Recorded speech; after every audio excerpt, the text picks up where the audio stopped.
contact trace mahanap yung taong may TB. Kasi pag ang bata, babies, kayo pong mga bata, kung sila po nagkaroon ng TB, hindi po sila nakakahawa sa ibang tao. Kasi ang ubo nila, hindi pa ganun kalakas para mailabas yung TB na galing sa kanilang baga. Okay? So most likely po, nahawa sila sa isang matanda or adult, medyo malaking bata na may TB. Ngayon, yun ang importance ng contact tracing.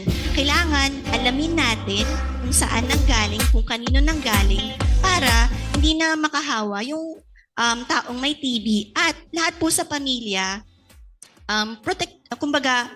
ma-treat na rin. Mape-prevent yung pagkaroon ng TB disease. Okay po, Doc. Doc, usually kasi sa bahay, di ba, may bata. Tapos meron tayong kasama na minsan hindi naiwasan na naninigarilyo.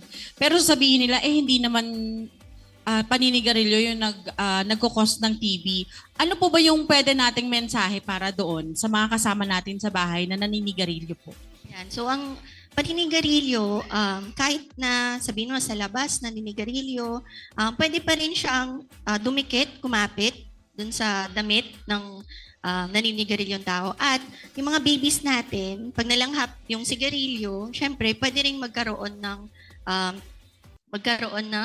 TB, ng mga diseases sa baga. Yung iba, kung mapapansin niyo, madalas ubuhin. Yan. Dahil pwedeng maging trigger din ang sigarilyo sa mga sakit ng baga.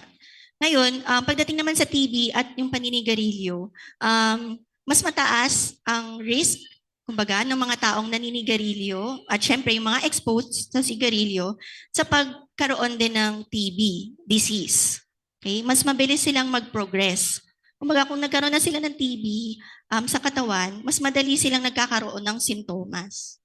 Okay po. So baka naririnig tayo ng mga daddies natin dyan na naninigarilyo. Ano po, and mga mommies, remind na lang din natin yung mga tatay po natin na hindi maiwasan na manigarilyo. Ano po.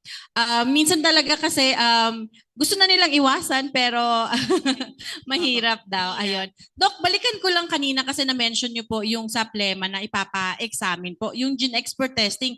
Saan po ba ito pwedeng saan po ba kami pwedeng pumunta para sa gene expert testing at may bayad po ba ito? Ang gene expert testing ngayon ay available sa BRHMC. Tama ba? Opo. At libre po siya. Okay? Libre po ang testing para sa TB. Ang ating bansa, ang ating gobyerno ay talagang naglalaan po ng pondo para mahanap at magamot lahat ng taong may TB sa bansa. Okay?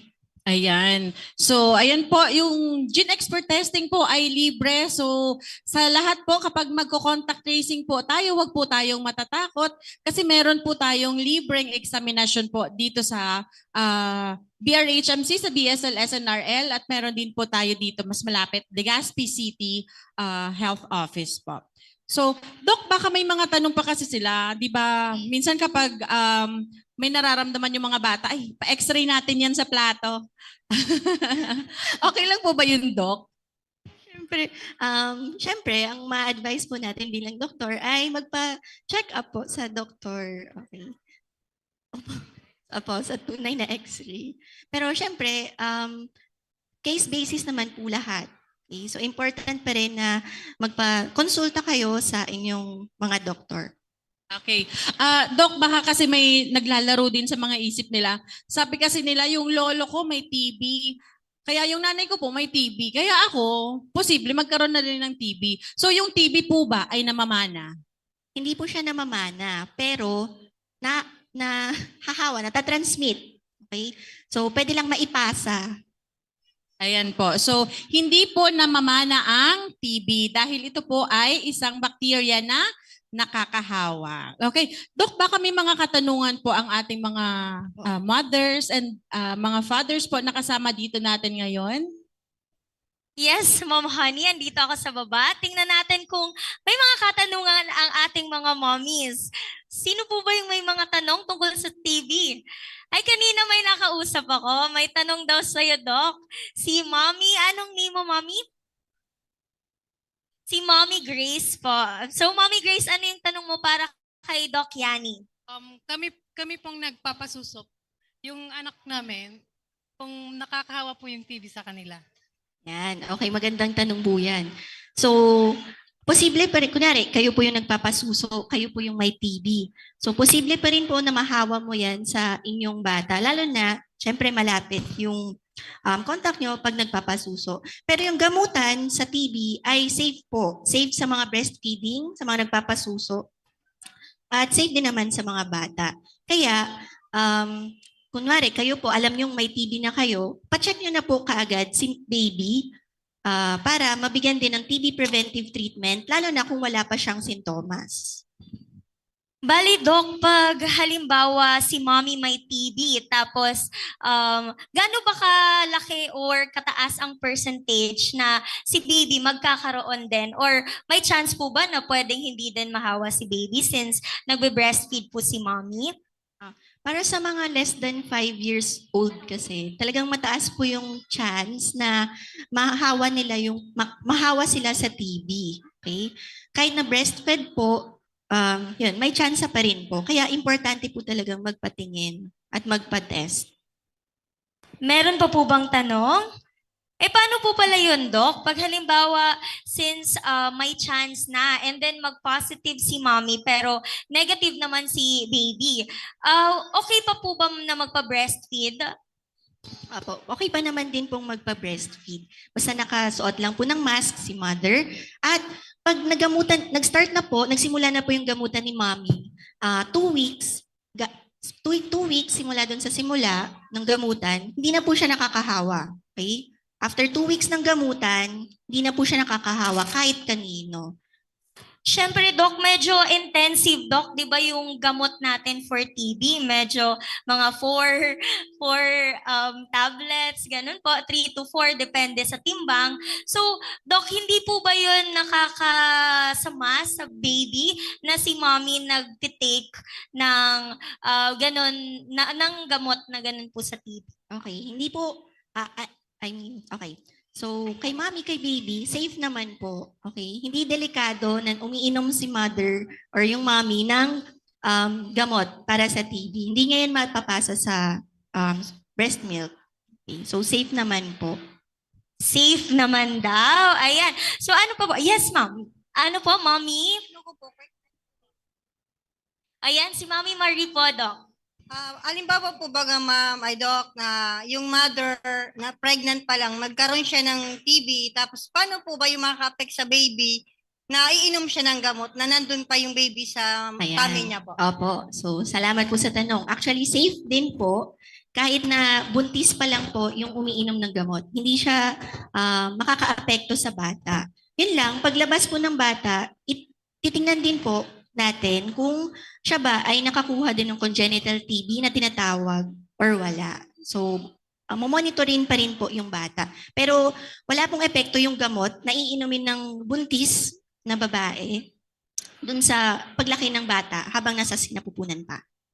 Okay, thank you so much, Doc and Ma'am Mary. So, ano pa po? Meron pa bang tanong tungkol sa ating tuberculosis prevention sa ating children, mommies, or yung mga future moms dyan? Meron bang tanong? Ma'am, siguro idagdag na lang din natin yung importance po ng hand washing and paggamit po ng protective equipment po. Lalo na kapag meron po tayong infection sa katawan. So napakahalaga po ng hand washing, yung proper hand washing po na ma-practice po natin. And of course, di ba, Ma'am Honey, dapat din natin ma-practice yung hindi natin pagdi-discriminate sa ating mga positive sa TB. Kasi hindi porket nagkaroon si baby, katulad nga namin ni Doc Lalin kanina, nag-uusap kami. So, hindi ibig sabihin na si ate agad yung meron, ganon. Syempre, proper contact tracing pa rin ang dapat gawin kapag may TB positive sa bahay. Di ba, Doc? Opo. Tama po yan. Yes po. And also, i-add din natin, kasi mamaya, ang discussion natin is mental health. Yung mga TB patients din po natin, kahit yung mga adults, meron din silang papangalagaan din natin dapat yung kanilang mental health. Kasi minsan, kapag nandun yung discrimination, yung stigma ay nandun pa din, parang mas nahihirapan tuloy sila magtuloy ng gamutan kasi nahihiya sila, di ba, Dok? Ayan. So may tanong pa po ba, mommies? Wala na siguro? Kung wala na po tayo mga katanungan, meron daw pong last words si Doc. Ano po yung mensahe natin? Final message natin po para sa mga kasama natin ngayon na nanonood, kasama natin dito sa Ayala Malls, Legazpi, at of course, sa mga nanonood through our live coverage sa Facebook po. Okay. So, ang TB talaga, matagal na po itong problema sa ating bansa. Okay, hindi na tayo bago sa contact tracing, sa isolation. Kaya, kailangan lang natin lahat magtulong-tulungan para matigil ang paglaganap po ng TB sa ating bansa. Dati kasi, di ba sa COVID, mabilisan kasi lahat. Pag nahawa, meron na kaagad na simptomas at yung iba, marami namamatay din. Kaagad. Pero ito kasi sa TB, mabagal lahat. Okay? Pag nakuha mo na yung bacteria, matagal bago pa magkaroon ng sintomas at talagang nakakahawa to. Kaya kung sakali pong meron pong may TB sa household, sa pamilya, wag po kayong mahiya. Okay? Magpa-test po tayo, mag-isolate, mag-contact tracing para matapos na rin po natin yung problema ng TB sa ating bansa. Okay? Thank you po. Yan. Thank you so much, Doc. Opo, dagdagan lang din po natin yung sinabi ni Doc kasi minsan po yung mga kaso natin, ang TB po kasi ay nagagamot. Nakakamatay siya pero nagagamot. Ano yung mga kaso ng mga namamatay? Yun po yung mga late consult na. Nahuli na sila ng konsulta. Parang nagpa-konsulta dahil nandun na talaga yung nararamdaman nila. Dahil kapag minsan kinakaya pa, hindi pa sila nagpapakonsulta. Opo. So Yeah. kapag alam nyo na may nararamdaman na kayo, pakonsulta na po kaagad. Oo, Right, kaagad. Doc? Okay. So sa muli ay maraming salamat po, Doc Yani, sa pagpapaunlak sa amin ngayon. And thank you sa OKFM Legazpi for giving us this chance po to Thank you share po. with you the TV program. Thank you, Doc Yani. Thank you din po. Let us again give a round of applause. I would like to request Doc Yani and of course Honey to stay on stage. Let us again give a round of applause to our moderator, Ma'am Mary Glor Honeyline Ibenyala, technical staff of PBSP of the Department of Health Bicol Center for Health Development, and of course to Dr. Arian Joy Verata Pama for that fruitful insight on how we can prevent tuberculosis for our children. Now, to award the Certificate of Appreciation, may I request Ma'am Julian Garcia, Nurse 1 of the Albay Provincial Health Office, and Ma'am Christine Espiritu, Nutritionist Dietitian 4 of the Department of Health Bicol Center for Health Development, and of course, Ma'am Mary Glor Honeyline Ibenyala, Technical Staff of PBSP of the Department of Health Bicol CHD. Citation reads, Republic of the Philippines Department of Health, Regional Office 5 awards the Certificate of Appreciation to Dr. Arian Verata Pama for her significant contribution as resource speaker during the Baby Mama and Family Fair held on August 26, 2023 at Ayala Malls, Legazpi City, given this 26th day of August 2023 at Ayala Malls, Legazpi City. Signed, Director 4, Ernie V. Vera.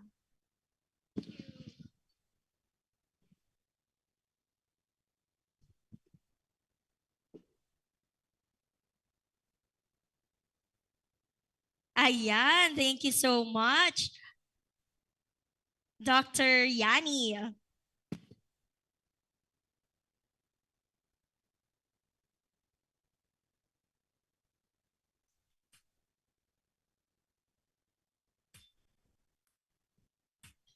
Thank you so much again, Dr. Yani, and ang ating partners from Provincial Health Office of Albay, Ma'am Julian, and of course, from DOH Bicol CHD, Ma'am Christine and Ma'am Honey. Ayan, mommies, okay pa ba kayo dyan? Tulog na ang mga chikiting? Okay, tulog na ba? Ngayon, dito muna tayo. Before we proceed to the next segment, mag-i-interview muna ako kung ano yung mga expectation nyo para sa ating pangalawang segment on mental health ng ating mga mothers at ang ating mga buntis. So ano kaya yung mga gusto nyong malaman sa ating mga doctors? Meron po ba? Yes, mommy. Na-feel ko gusto mo talagang sumagot eh. So ano po ba yung expectation mo sa ating mga mental health doctors maya-maya? Oh, sabi ni Mommy Grace, tama ba? Magsalita ka na daw, taram na. So ano ba yung ina-expect mo, Mommy?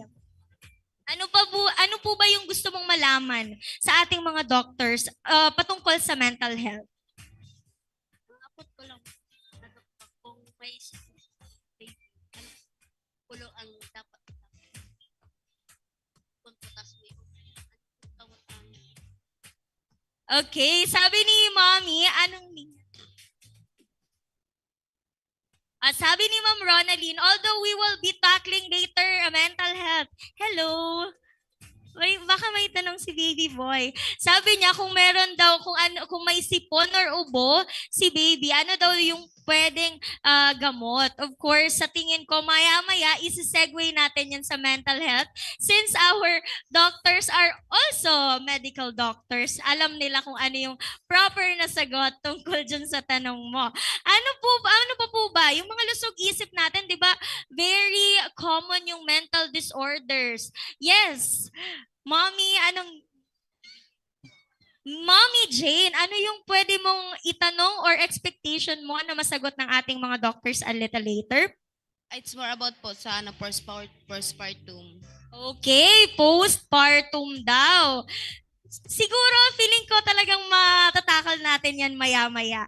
Since our mental health will also know or tackle our common mental health conditions, including the mental health conditions during pregnancy and of course postpartum or after giving birth. So ano pa po ba? Meron po bang kayong expectation or nafe-feel ngayon?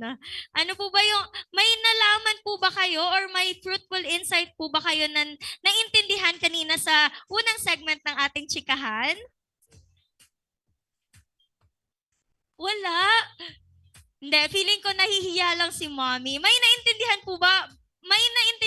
Kanina? Very useful po ba yung unang segment natin?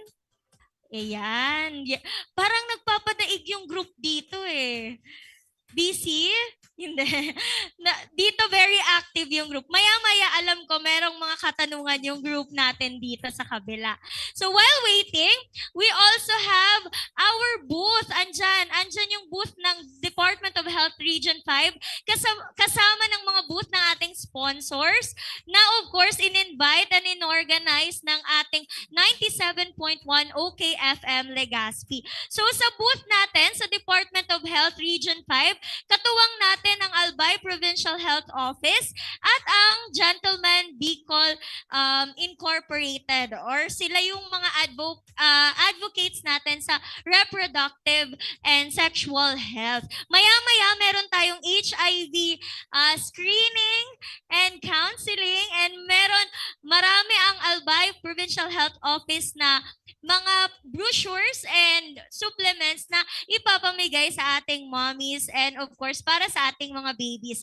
And dito later this afternoon din po, abangan ninyo ang ating segment para sa sabayang pagpapasuso na hatid sa inyo ng Department of Health Regional Office 5 or the Bicol Center for Health Development. May mga games tayo mamaya, so sana manalo tayo. And may mga tokens din tayong ipapamigay para sa ating mga mommies. And later this afternoon, meron din tayong cooking demo para sa ating mga mommy. Siyempre kapag mommy tayo, dapat healthy and dapat marunong or magaling tayo magluto para of course kay daddy and sa ating mga babies. Later this afternoon din, abangan yung ating lactation massage na ide-demonstrate sa atin ng Breastfeeding Bicolanas Incorporated. So ayan, yun yung mga activities natin later this afternoon. And sabay-sabay tayo magpapasuso. Ay, kayo lang po. Hindi, joke lang. Kasi syempre yung mga mommies. And sa mga babies, later baka may gusto sa inyo, mga bibo kids natin dyan. Tingnan natin mamaya-maya, maghahanap ako ng pang-intermission number. Make your mommies and daddies proud. Ayan. Kaya siguro tulog yung mga babies kasi maya-maya magpapasabog sila ng kanilang mga intermission number. O kaya baka naman sina mommy yung magi-intermission number mamaya. Baka may very talented mommies tayo dyan.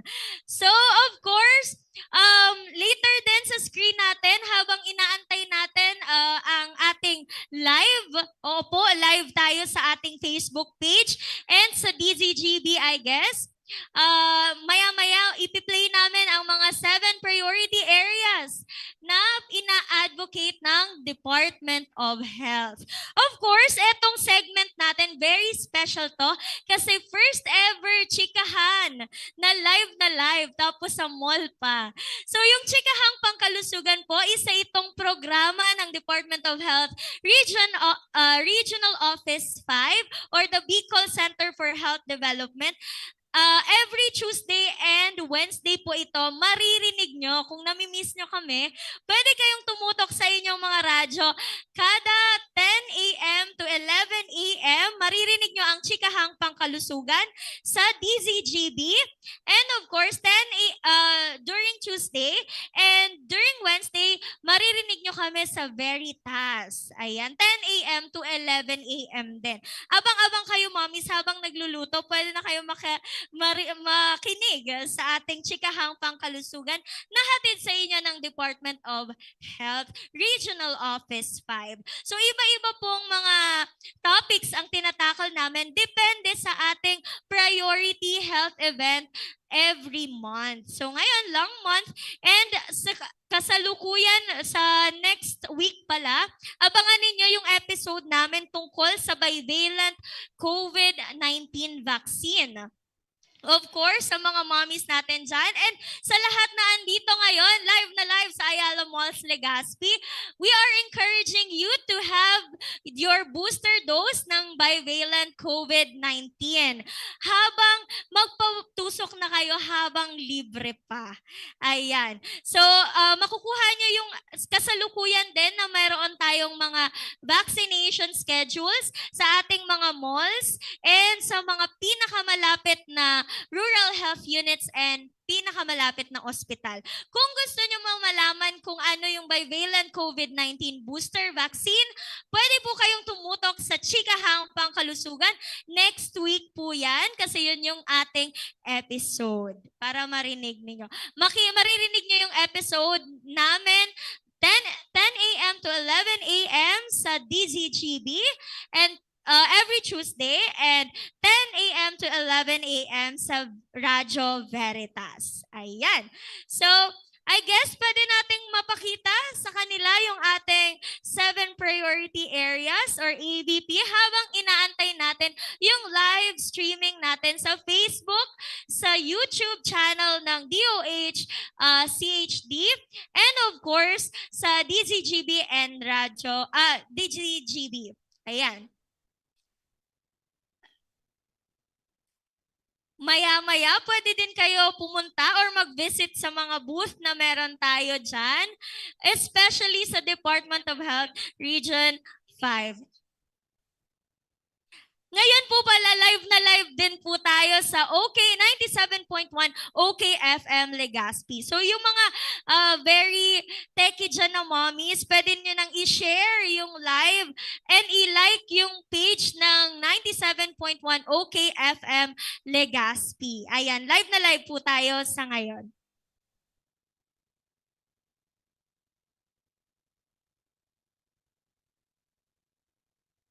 Tunghayan natin ang 7 healthy habits para sa Healthy Pilipinas, brought to you by Department of Health.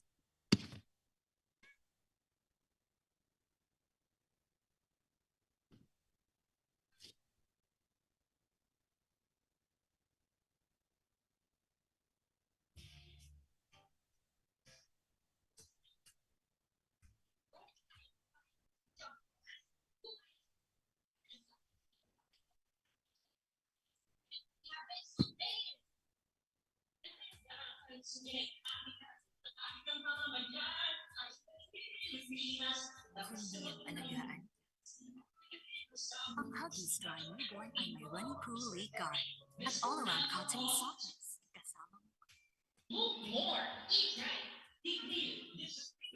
Get vaccinated. Don't smoke, lessen alcohol, stay young for choice. Care for yourselves, care for others. Practice safe sex. Do no harm. Consent the first. Do it, Nisha. Sabi natin yan, sa dali na Samsung, ginagawa, magandang na ito. Kamay.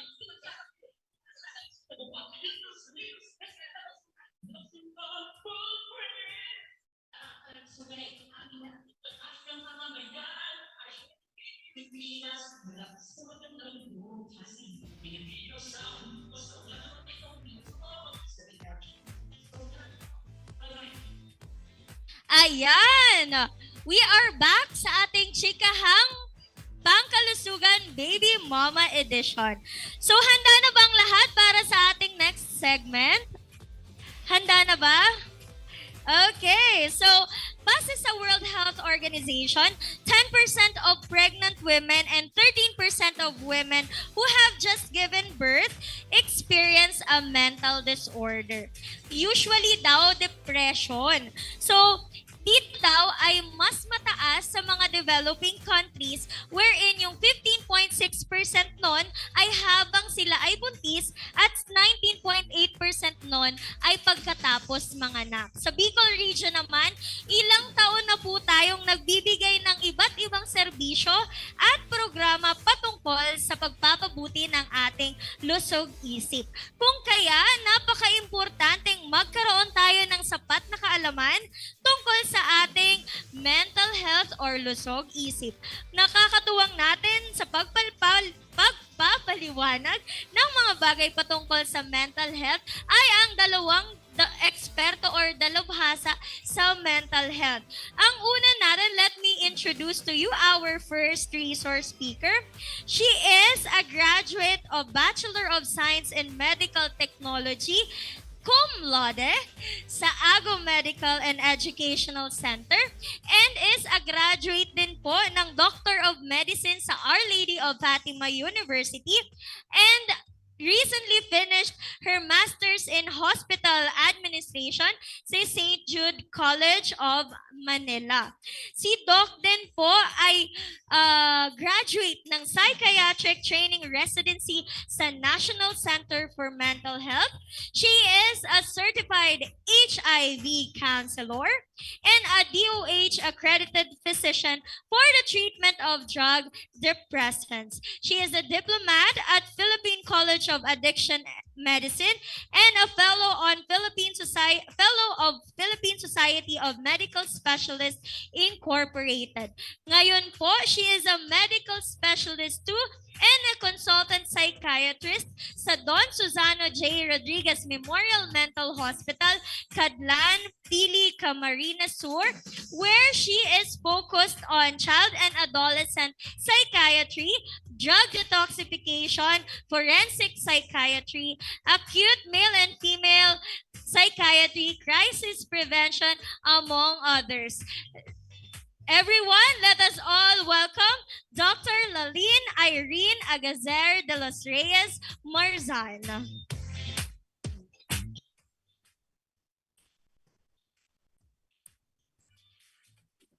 Of course, makakatuwang din po natin patungkol sa mental health. Ang ating isa din pong dalubhasa sa mental health disorders or especially our mothers and children. She is a medical specialist at Bicol Regional Hospital and Medical Center and a medical specialist at DOH accredited or certified physician. And of course, she graduated at the University of the Philippines, Diliman, Quezon City in BS Psychology, and of course, a medical doctor sa University of the Philippines, Philippine General Hospital, where she also finished her residency training in psychiatry. She is focused on adult and general psychiatry. Help me welcome our another resource person for today, Dr. Maria Angeli Lorbes Morico.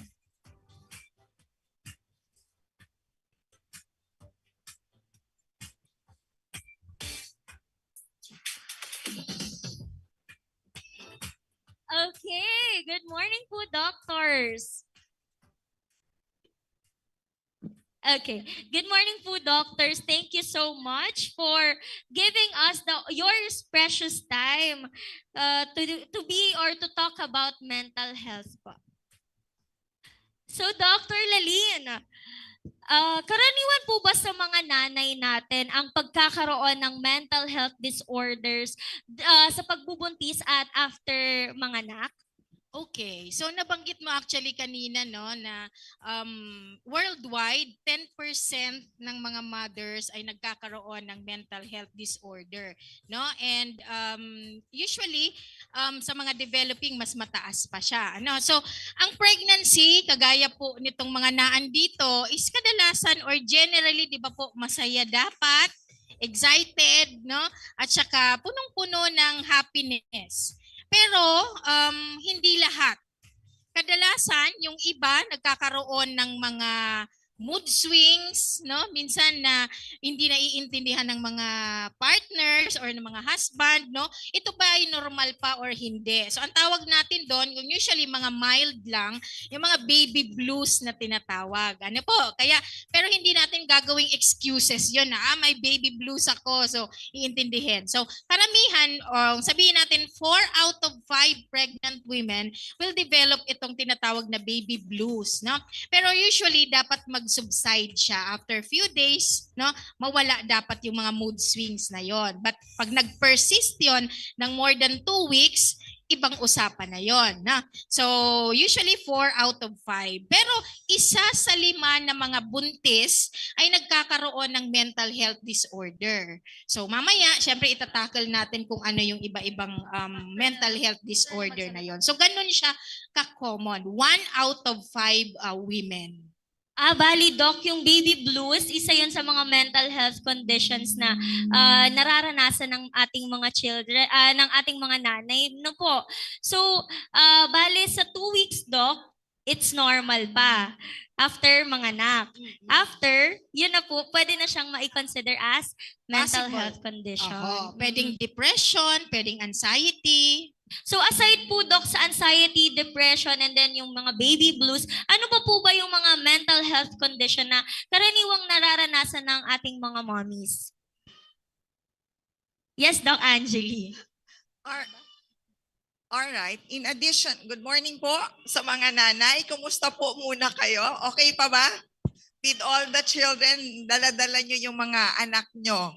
Alright. So sana di pa napapagod yung mga babies. Anyway, to answer that question po, maliban po sa na-mention na ni Dr. Lalin na depression, postpartum depression, at anxiety, pwede din po yung tinatawag natin na postpartum psychosis.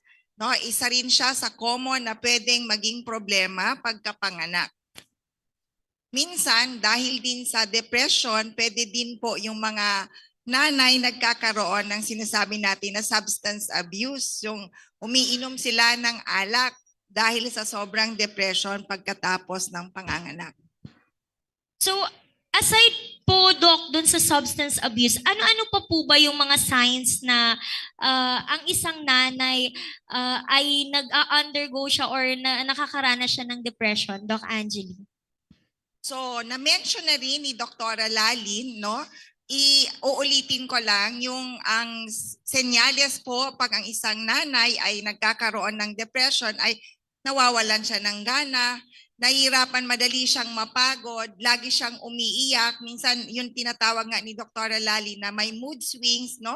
Irritable, depressed, okay, irritable, paulit-ulit yon, no? Tapos kumbaga ang very specific na makikita natin sa mga nanay yung inability na mag-take care sa mga bata. Minsan dahil sa depression, parang wala silang ganang alagaan ang mga bata, ang bago nilang anak, bagong panganak na anak.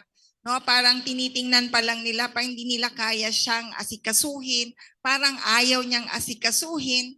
No, minsan pa nga parang meron siyang negative na kaisipan tungkol sa kanyang anak. Doc Lalin, bale, kailan madalas na magkaroon ng mental health condition ang mga nanay?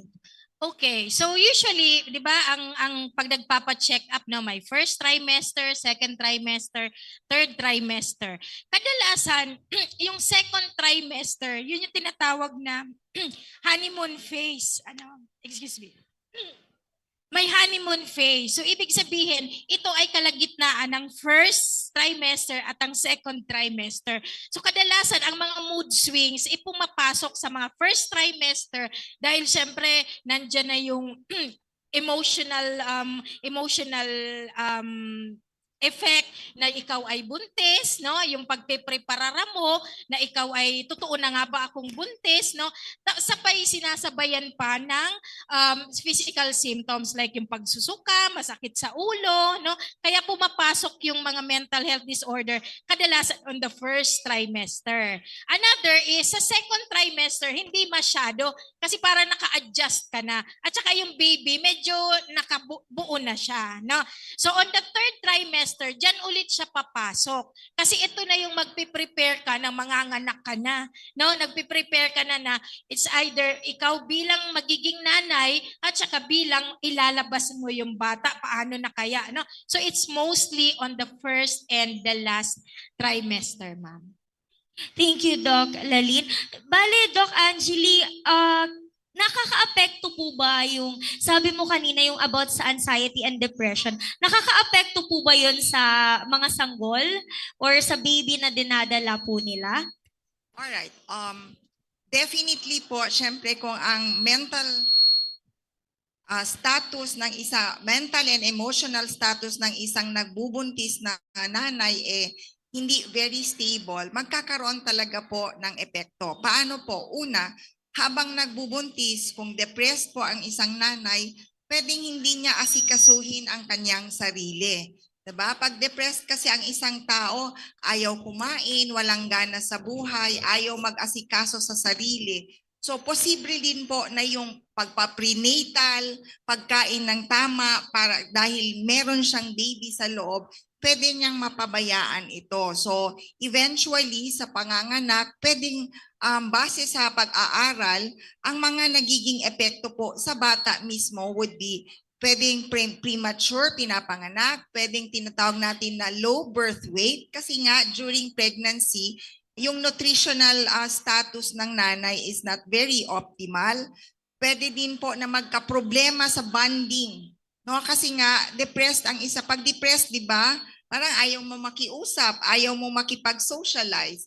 Nahirapan ka nahirapan ka sa isip mo, nahirapan kang alagaan yung anak mo. So, this is a very important point or time in the baby's life na dapat mag-connect ang nanay sa bata.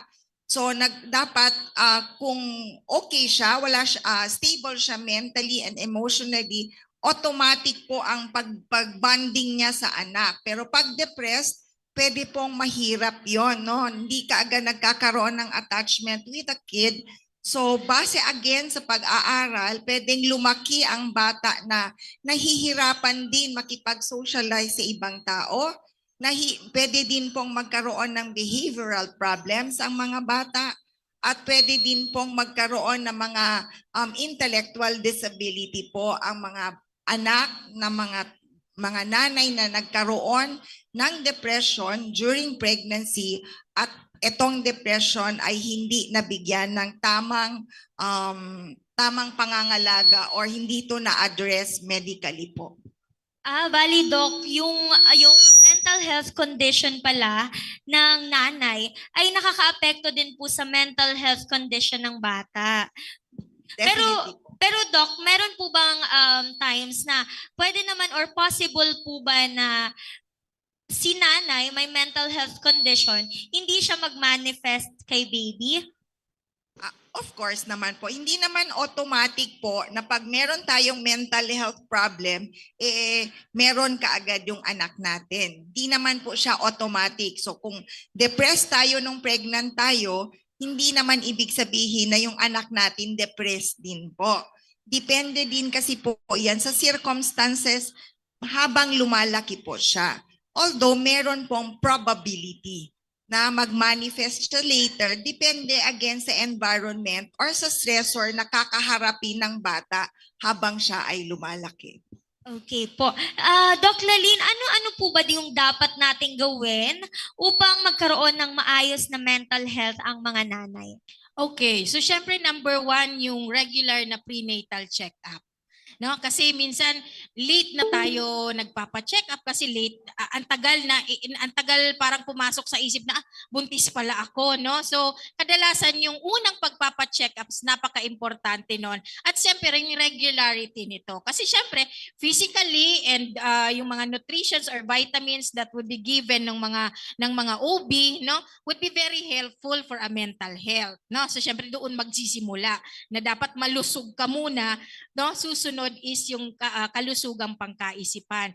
So pangalawa, syempre, eating a balanced diet. Napaka-importante nun kasi dalawa na kayo sa hindi na ikaw isa lang, may baby ka nang dinadala. Of course, that would be very helpful sa mental health. Pangatlo is syempre may mga tinatawag tayong mga mindfulness, no? Minsan 'di ba yung sa mga mayayaman yung mga yoga, mga meditations, no? Pero kahit hindi tayo mayaman, pwede nating gawin 'yon sa mga bahay natin, no? Minsan pwede tayong mag-walking, no? Yung mga exercise na sa tingin natin kaya naman nating gawin sa bahay na hindi siya expensive, na pwedeng makarelax sa isip natin. Or minsan you go into mga lumalabas with family, no? Kasi family support or makikita mo na nakasuporta yung pamilya mo, particular yung asawa mo sa pagbubuntis mo, is napakalaking bagay nun for a good mental health. Now, of course, last is, syempre, kung may history na tayo ng mental illness sa family, kagaya ng nabanggit kanina, no? Syempre, nandun yung kaba mo na baka magkaroon din yung anak ko. So, syempre, regular na pagpapakonsulta din sa espesyalista kagaya namin na psychiatrist para mapangalagaan din yung bata. So, Doc Lalyn, meron din tayong katanungan about sa ating mental health condition. Galing naman po sa mga working moms natin or working mom natin. So, let's look at the screen po and let's hear her question po about mental health.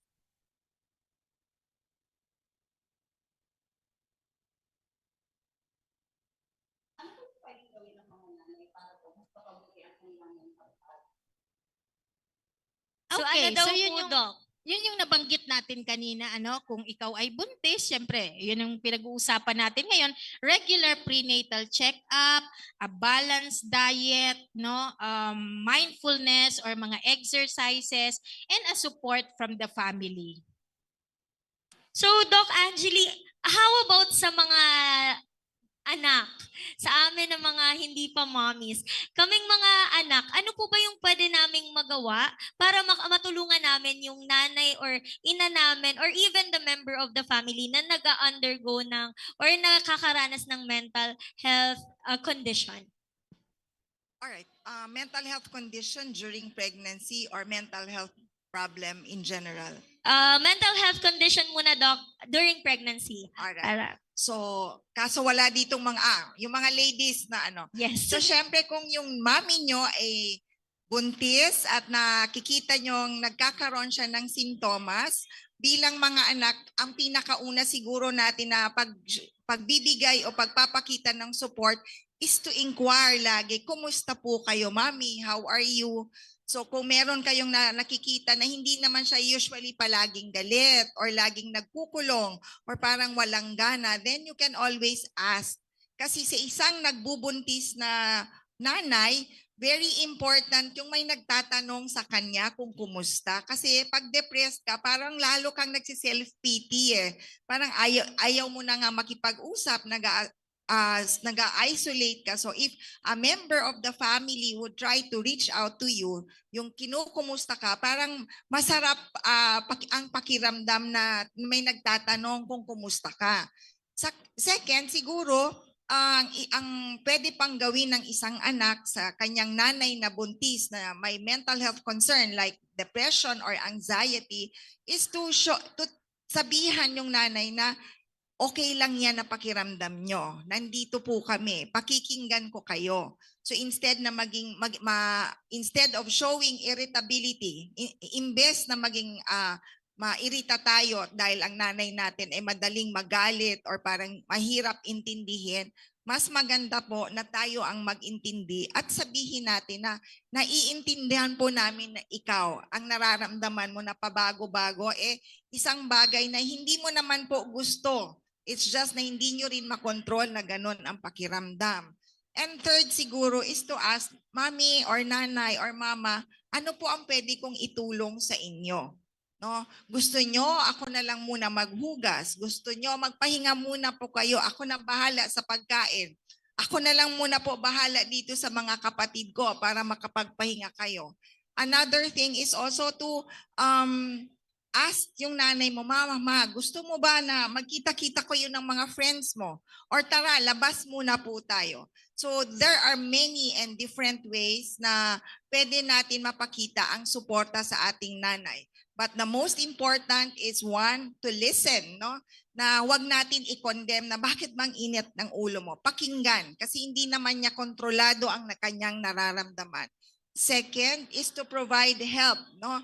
Magpahinga siya, ikaw na lang muna. And third, to connect her with the outside world. So ilabas nyo or imbitahin nyo yung mga favorite na pamangkin niya or kapatid or nanay din yung lola nyo, no? Para lang magkaroon siya ng ibang kausap at hindi yung routine.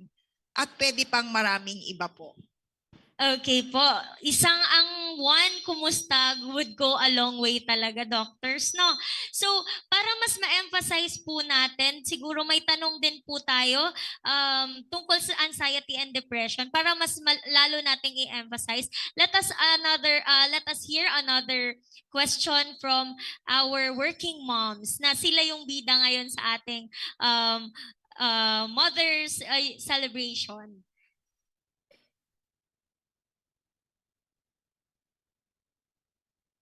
Magandang umaga, no? Ako po si Shell, isang working mom. Ayon po sa mga matatanda, may kasabihan tayo na bawal daw pumahalin ng bagong panganak. Dahil baka may chance na maka-affect sa kanilang pag-iisip. Ito po ba yun?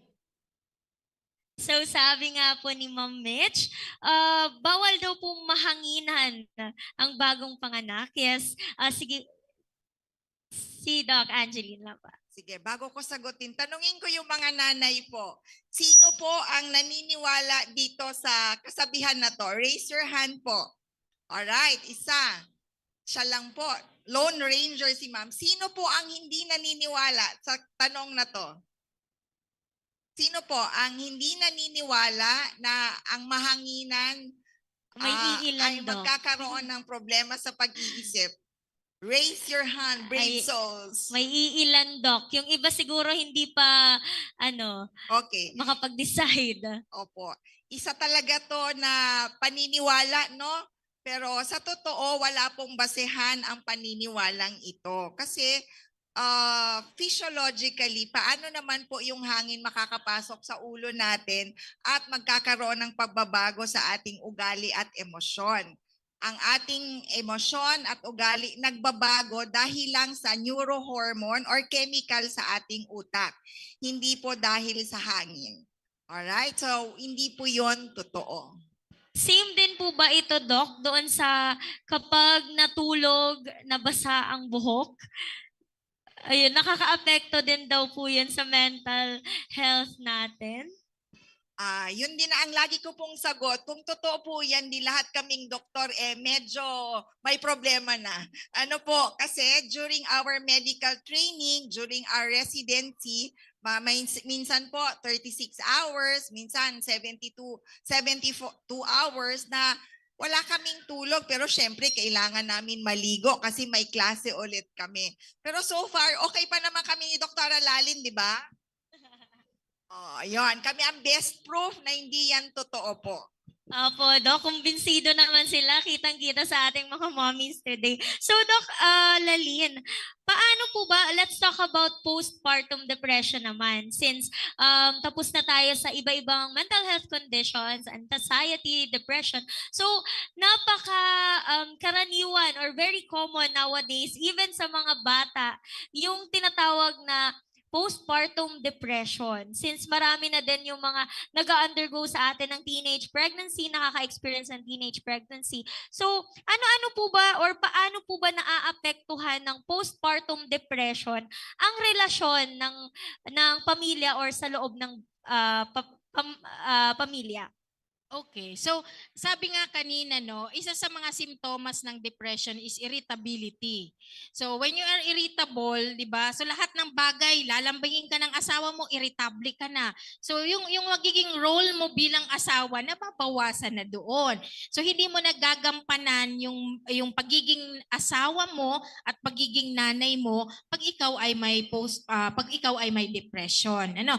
So, isa pa sa simptomas is lungkot, halos buong araw, no, na nagiging sunod-sunod araw-araw sa buong mahigit isang linggo, more than 2 weeks, no, na yung lungkot na yon hindi mo na nagagampanan yung pagpapadede sa bata, no, hindi mo na nagagampanan yung pagpapaligo sa kanya, no, even yung sarili mo hindi mo na kayang maligo kasi parang pagod na pagod ka. Wala ka namang ginawa, no? Parang gusto mong matulog, hindi ka naman makatulog, no? Parang marami kang gustong gawin pero hindi mo nasimulan yung gusto mong gawin, no? So lahat po 'yun simptomas ng depression na tinatawag. So pag 'yun ay nararamdaman mo, sunod-sunod na 'yon. Hindi mo naaalagaan na yung role mo bilang nanay. Ano po? So marami pang ibang simptomas nun, ma'am, na pwedeng makaapekto sa araw-araw po. So, Doc, parang as a mommy or as a mommy, dapat din po ba kami maging responsable or may chance po ba na alam din namin or malaman din namin na kami ay nag-undergo na ng postpartum depression? And paano po ba namin yun i-address? Okay, sabi ko nga kanina, kapag ang babae, 4 out of 5 women, so ibig sabihin, common siya na pag ikaw ay nanganak, magkakaroon ka ng mga tinatawag na postpartum blues. So normal po na maging irritable ka, no? Maging parang minsan nagpapadede ka, naiiyak ka nang walang dahilan, no? O minsan hindi ka makatulog, normal po 'yon. Pero kapag ito ay humigit na ng 2 linggo, na ganun pa rin, parang nagiging lumalala yung pagiging pagpaparahibi, pagpaparaiyak mo, yung lungkot, mahigit 2 linggo na, yun na yung tinatawag natin na depression. Ano? So, kadalasan, kapag may mga ganito, ang number 1, syempre, ito ay ating ipakonsulta. Kasi yung depression naman po, nagagamot siya. Ano? So, hindi lang siya araw, kundi linggo, pero syempre yung ang paggagamot ay kailangan kasabay din, ma'am, ng mga nabanggit kanina na kailangan may suporta sa pamilya. So, Doc Angeli, totoo po ba na makakasama sa sanggol ang mga gamot para sa mental health conditions ng nanay? Kung kaya bawal itong inumin habang nagbubuntis? Hindi lahat ng gamot para sa mental health ay nakakasama. Okay? Mga gamot po para sa depression or anxiety are relatively safe po. Okay? Pwede po siyang gamitin habang nagbubuntis. Although, ang lagi pong stand din naman namin ng mga doktor is as much as possible kung pwedeng talk therapy, psychotherapy or supportive therapy at walang medication, mas gusto namin yon. Pero kung may sitwasyon na talagang kailangan na natin ng gamot, relatively safe naman po yon. So much better po na gamutin natin kaysa po walang gamot at mag-deteriorate po yung level ng depression, di lalong magkakaroon ng hindi magandang epekto sa nanay at sa bata. Pero meron po na mga few medicines na talagang bawal po na ipainom sa mga buntis, lalo na yung mga tinatawag po namin na mood stabilizers. Kasi definitely po kung ang isang buntis na nanay ay uminom ng mga ganitong gamot, ang anak nila ay ang anak na ilalabas po nila ay abnormal kasi nakakaapekto talaga po ito sa development po ng utak ng bata.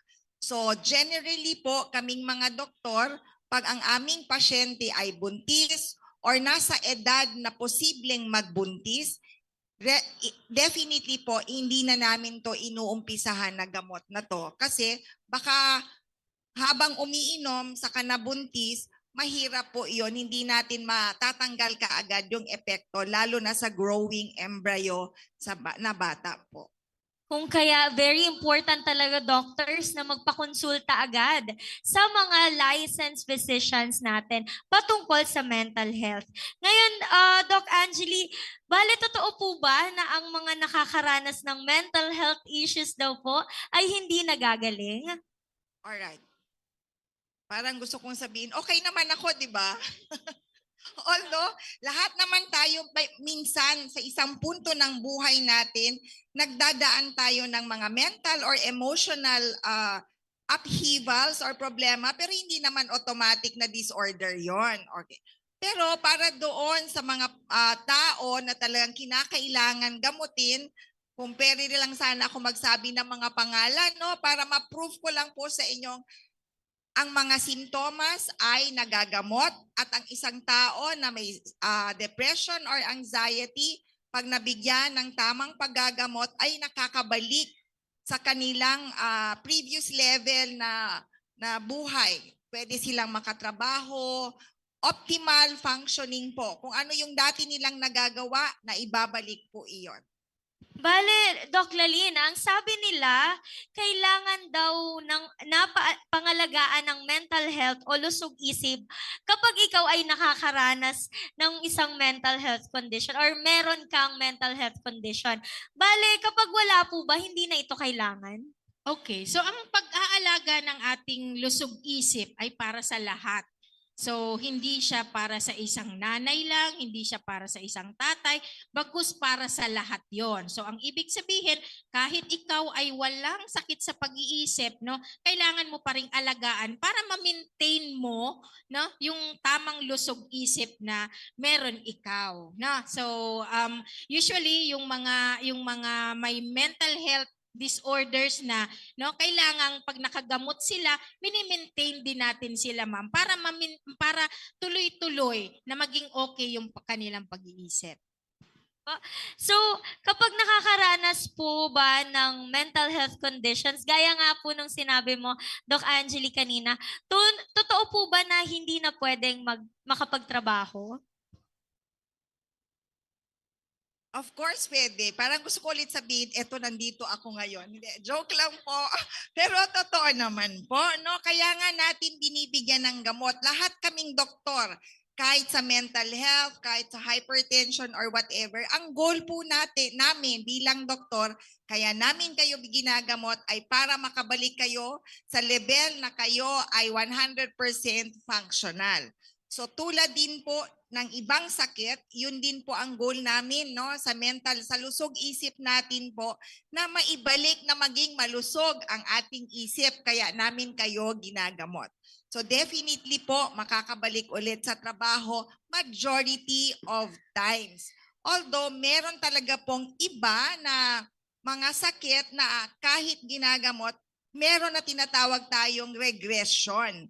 So sa mga gano'n na sitwasyon, ang goal po namin, kung hindi namin siya maibalik sa functionality niya na dati, kung ano yung pinakamataas na level na magiging functional po siya. So it could mean po na nakakatulong sa bahay, or it also could mean na at least nakakaasikaso sa sarili nila, hindi na sila sinusupervise. So pero majority of times, and if we're talking about depression and anxiety, definitely po ang goal natin is makabalik kayo sa dati yung level na pagkabuhay. Nakakatrabaho, nakakachikahan with our friends, nakakalakwatsa, at nag-e-enjoy po ng ating buhay. So thank you so much, doctors. May mga mensahe pa po ba kayo para sa ating mga audience, Doc Lalin? Okay, sa ngayon po, sana tanggalin na natin yung pag nagpa-check up sa amin ay malala na, or minsan natatakot po kayo sa amin. Kung ipa-plug ko na rin po, kung makikita ninyo ang ating Kadlan Pili, yung ating Department of Psychiatry sa Kadlan, isa na po iyon ay napakagandang ospital na po. So marami po kaming doktor doon. Huwag po kayong mag-aatubili kung wala po kaming pinipili doon. May priority nga ni ang mga buntis kapag kayo po ay magpapa-check up. So bukas po kami para sa inyong kalusugan. Yes, Doc Angeli? Alright, before yung take-home message ko, siguro I will take this opportunity para pasalamatan si Daddy, si Lone Ranger Daddy. Hello, Ayan. Daddy. At si Sir, there are few males here. And salamat na sinamahan nyo yung asawa nyo, Daddy. Thank you very much. Pero siguro next time din isali natin si daddies ninyo or yung mga anak nyong lalaki. Kasi ang lusog isip or mental health po, particularly sa ating mga mommies, kinakailangan ang suporta ng asawa at ibang kapamilya. Second, mabuti po, maraming salamat na nag-attend po kayo, kasi ang unang step talaga natin to take care of our mental health is to be informed and educated. So dito sa mga ganitong venues, we hope na medyo may mga ilang puntos, kung hindi man lahat, na napaliwanagan kayo or nadagdagan ang iyong karunungan na ganito pala to, mali pala tong paniniwalang ito. At tulad nga sabi ni Dr. Lali na ang lusog isip ay para sa lahat. So, mas mabuti pong pangalagaan na natin ito para ma-maintain natin ang level ng ating wellness bago pa po dumating doon sa puntong nagiging dysfunctional po tayo. Pero kung dumating man po sa puntong iyon, wag po wag natin stigmatize ang mga simptomas, no? Magkonsulta agad. Huwag mahiya na meron kayong ganitong simptomas, no? Para mas maaga po natin siyang ma-address. Since sinabi nga namin po, para maibalik ulit namin kayo sa level ng functionality po ninyo. So maraming salamat po sa mga nanay na kahit bit-bit po yung mga anak ninyo, nakikinig po kayo para ma-ensure yung wellness ng isip po ninyo.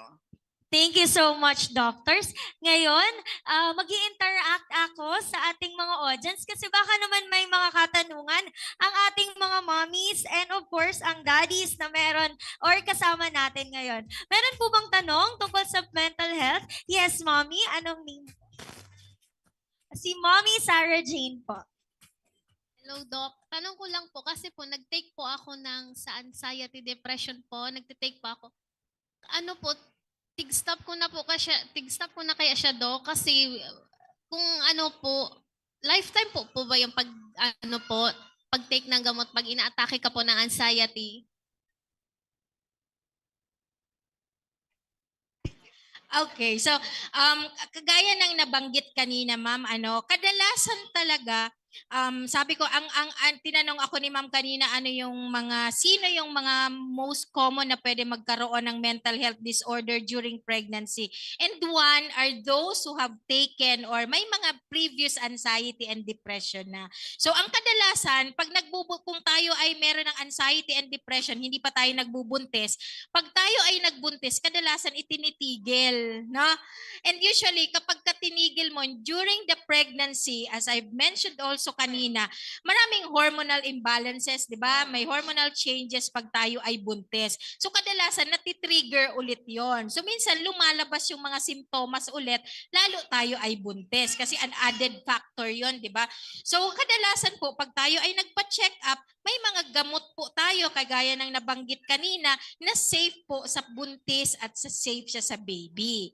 So pero kailangan nating i-weigh. Importante yung pagpapa-check up kasi sa pagpapa-check up, doon natin makikita kailangan na ba ng gamot nito or talk therapy muna or psychotherapy muna or counseling ba muna kakayanin. Kasi as much as possible, hindi muna tayo naggagamot. Pero kung kailangan na talaga, no, anong ibig sabihin ng kailangan? Kailan ba yung kailangan?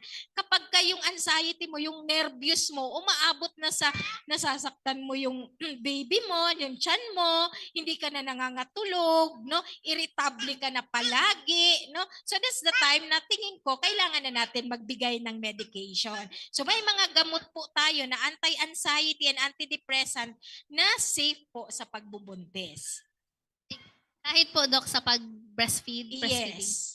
Safe man po. Yes. Okay. Meron tayong gamot. Opo. Hindi lahat. Okay? Opo. Kaya that's why importante yung mag-follow up para kami ang magsasabi kung anong gamot ang nababagay sa iyo. And sasabihin ninyo na kayo ay nagpapasuso or kayo ay buntis. Kasi minsan hindi nila sinasabi na buntis sila. 'Di ba? Nahiya. Thank you so much, Doc. Very important talaga. May additional po ba tayo, Doc Angeli? Okay, just to answer the other question po, sabi niyo ma'am, tinatanong niyo kung panghabang buhay na po ba yung gamot? For depression and anxiety, no? Lalo na kung first onset po yan, hindi naman po siya panghabang buhay. But definitely po, hindi siya dapat itigil pag okay na. So kailangan talaga ng guidance ng inyong mental health professional to discuss with you kasi supposedly dapat po siya i-maintain between 6 months to 9 months and then slowly natatanggalin po iyan. So definitely, pag natatapos, usually po, hindi naman siya po panghabang buhay. May mga instances lang talaga na kinakailangan na lang talaga siya i-maintain. But generally speaking po, hindi po. Thank you so much, Doc Lalin and Doc Angeli. Of course, napaka-importante na magpa-assess tayo sa ating mga medical doctors about sa ating mental health conditions. Ano pa po ba? Meron pa po bang tanong patungkol sa lusog isip or ating mental health? May naintindihan ba? Very fruitful ba yung discussion natin? Ayan, parang nakikita ko sa mga smiles ng ating mga mommies na naliwanagan sila tungkol sa ating lusog isip. At dyan nagtatapos ang isa na namang makabuluhang episode ng Chikahang Pangkalusugan. Of course, to award our certificate of appreciation, may I again request our Nurse 1 of the Albay Provincial Health Office, Ma'am Julian Garcia, and from DOH Bicol CHD, our nutritionist dietitian, Ma'am Christine Espiritu, and of course, our head of the NCDPP and the concurrent head of the HPCC, Dr. Monre Isaiah Mancilia, to award a certificate of appreciation to our resource speakers. Citation reads, Republic of the Philippines Department of Health Regional Office 5 awards this certificate of appreciation to Dr. Lalin Irene de los Reyes Marzan for her significant contribution as resource speaker during the Baby Mama and Family Fair held on August 26, 2023 at Ayala Malls, Legazpi City, given this 26th day of August 2023 at Ayala Malls, Legazpi City. Signed, Director 4 and the Regional Director of DOH Regional Office 5, Dr. Ernie B. Vera. May I request doctors to be in at the middle of the stage pa. Yan. Thank you. And of course,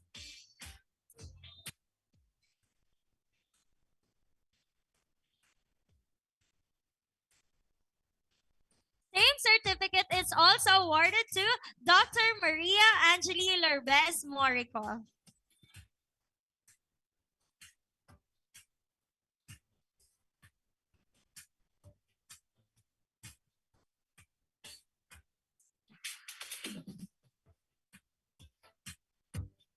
Thank you so much, doctors.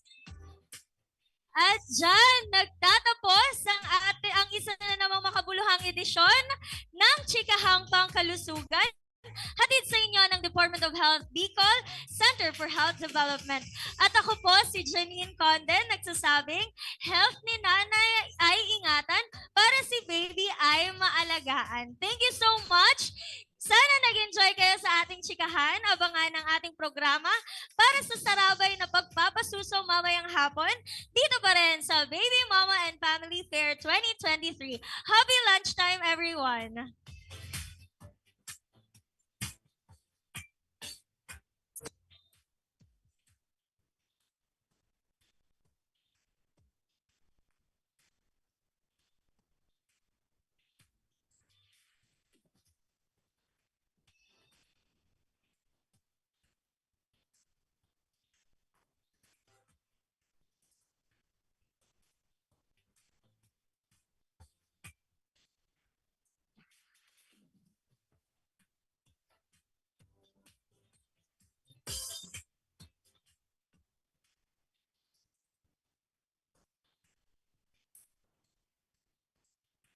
So once again, ladies and gentlemen, okay, thank you for joining us para po sa ating morning session.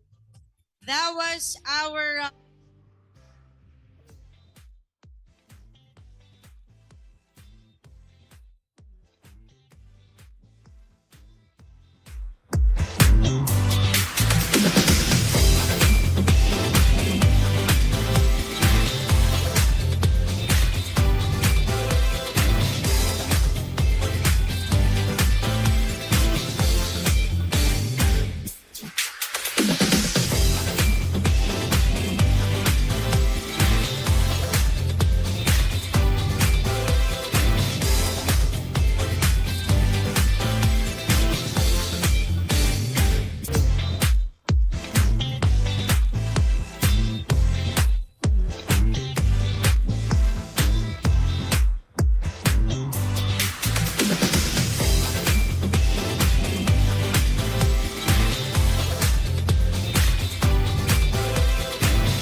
Healthy Habits para sa Healthy Pilipina.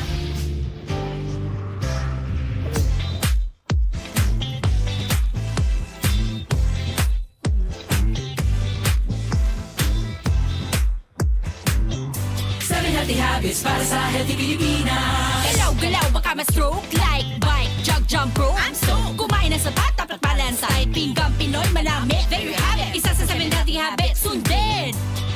Do it na yan. Kalusugan ay unahin at mamanahin ng mamamayan.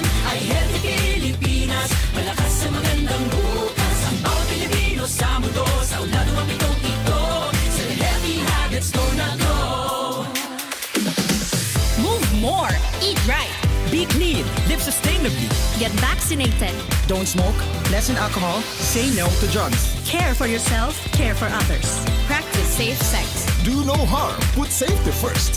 Do it na yan. Para sa healthy Pilipinas. Gaano ka kalakas? Sinlakas ba ng kargador, pasan-pasan ay sako-sako? O ni Sergeant Cardo, kalaban ng mga pasaway at sanggano? Gaano ka kaya naman kalakas laban sa sakit na dala ng mga umaaligid na mikrobyo? Puntirya ang mga baga mo. Mikrobyong tulad ng COVID-19 o ng Mycobacterium tuberculosis mula sa isang taong may TB.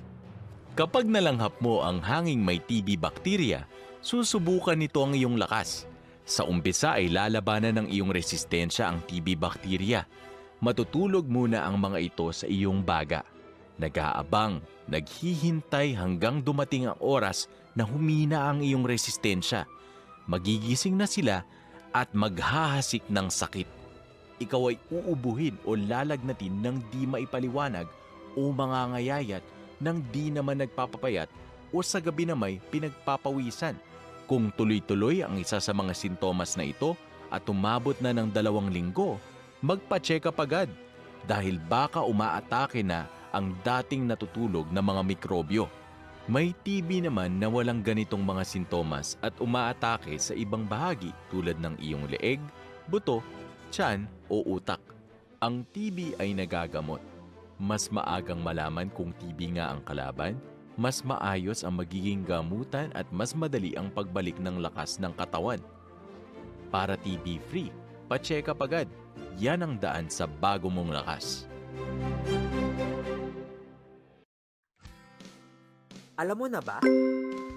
Ang mental health ay isang mahalagang bahagi ng ating pangkabuoang kalusugan. Walang health kung walang mental health. Ayon nga sa World Health Organization, mental health is a state of well-being in which an individual realizes his or her own abilities, can cope with the normal stresses of life, can work productively, and is able to make a contribution to his or her community. Ang mental health ay mahalaga sa ating pangkabuuan at individual na abilidad magtrabaho, mag-isip, makaramdam at mabuhay. Kaya naman ngayong panahon ng pandemya, huwag kalimutang pangalagaan ang ating mental health tulad ng pag-aalaga natin sa ating physical health. Ang self-care ay isa sa pinakamabisang paraan upang pangalagaan ang ating mental health. Ang simpleng pag-exercise o pagtutok sa ating mga hobbies ay isang paraan ng self-care. Care for yourself. Bigyang oras ang sarili at mga bagay na nagbibigay sa'yo ng saya. Nagkakaroon ka na rin ba ng Zoom fatigue dahil sa meetings o di kaya ay sa online class? Huwag kalimutang magpahinga. Importanteng maglaan ng break at ipahinga ang utak. Maglaro muna ng paboritong games.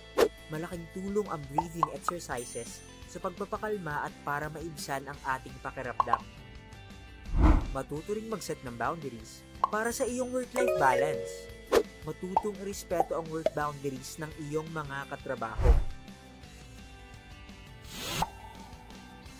Dahil sa pandemya ang ating kinakaharap, hindi mapigilan na tayo ay mapalayo sa ating mga mahal sa buhay.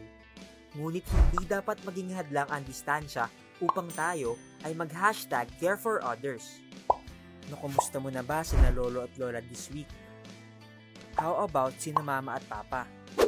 Mga kapatid, kaklase?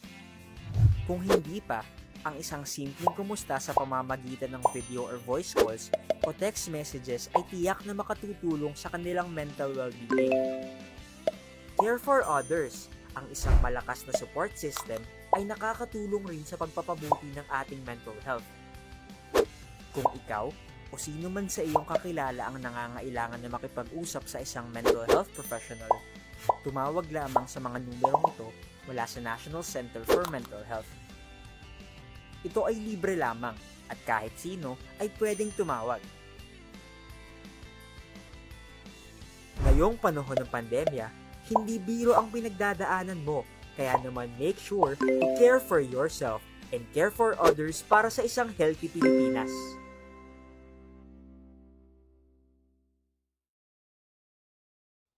Ang araw-araw na paglalakad? Samahan mo pa ng jogging. Itodo na ang paggalaw araw-araw. Say goodbye na rin sa mga pagkaing maaalat, matataba at matatamis. At piliin yung siguradong masustansya. Gawin ito para makaiwas sa mga sakit na diabetes, cancer, hypertension, sakit sa puso at iba pa. I-follow na kami para sa karagdagang impormasyon. Let's move more. Eat right para sa isang healthy Pilipinas. 7 healthy habits para sa healthy Pilipinas. Saybay handa ang balikat ng may karamay sa bigat.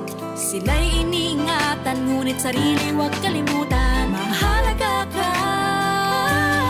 Do it na yan. Kalusugan ay unahin at mga nahin ng mamamayan ay healthy Pilipinas. Malakas sa magandang bukas. Ang bawat Pilipino sa mundo, sa ulado ng pitong ito. Sa healthy habits, go na go. Para sa healthy Pilipinas. Nakakaya at natuto na.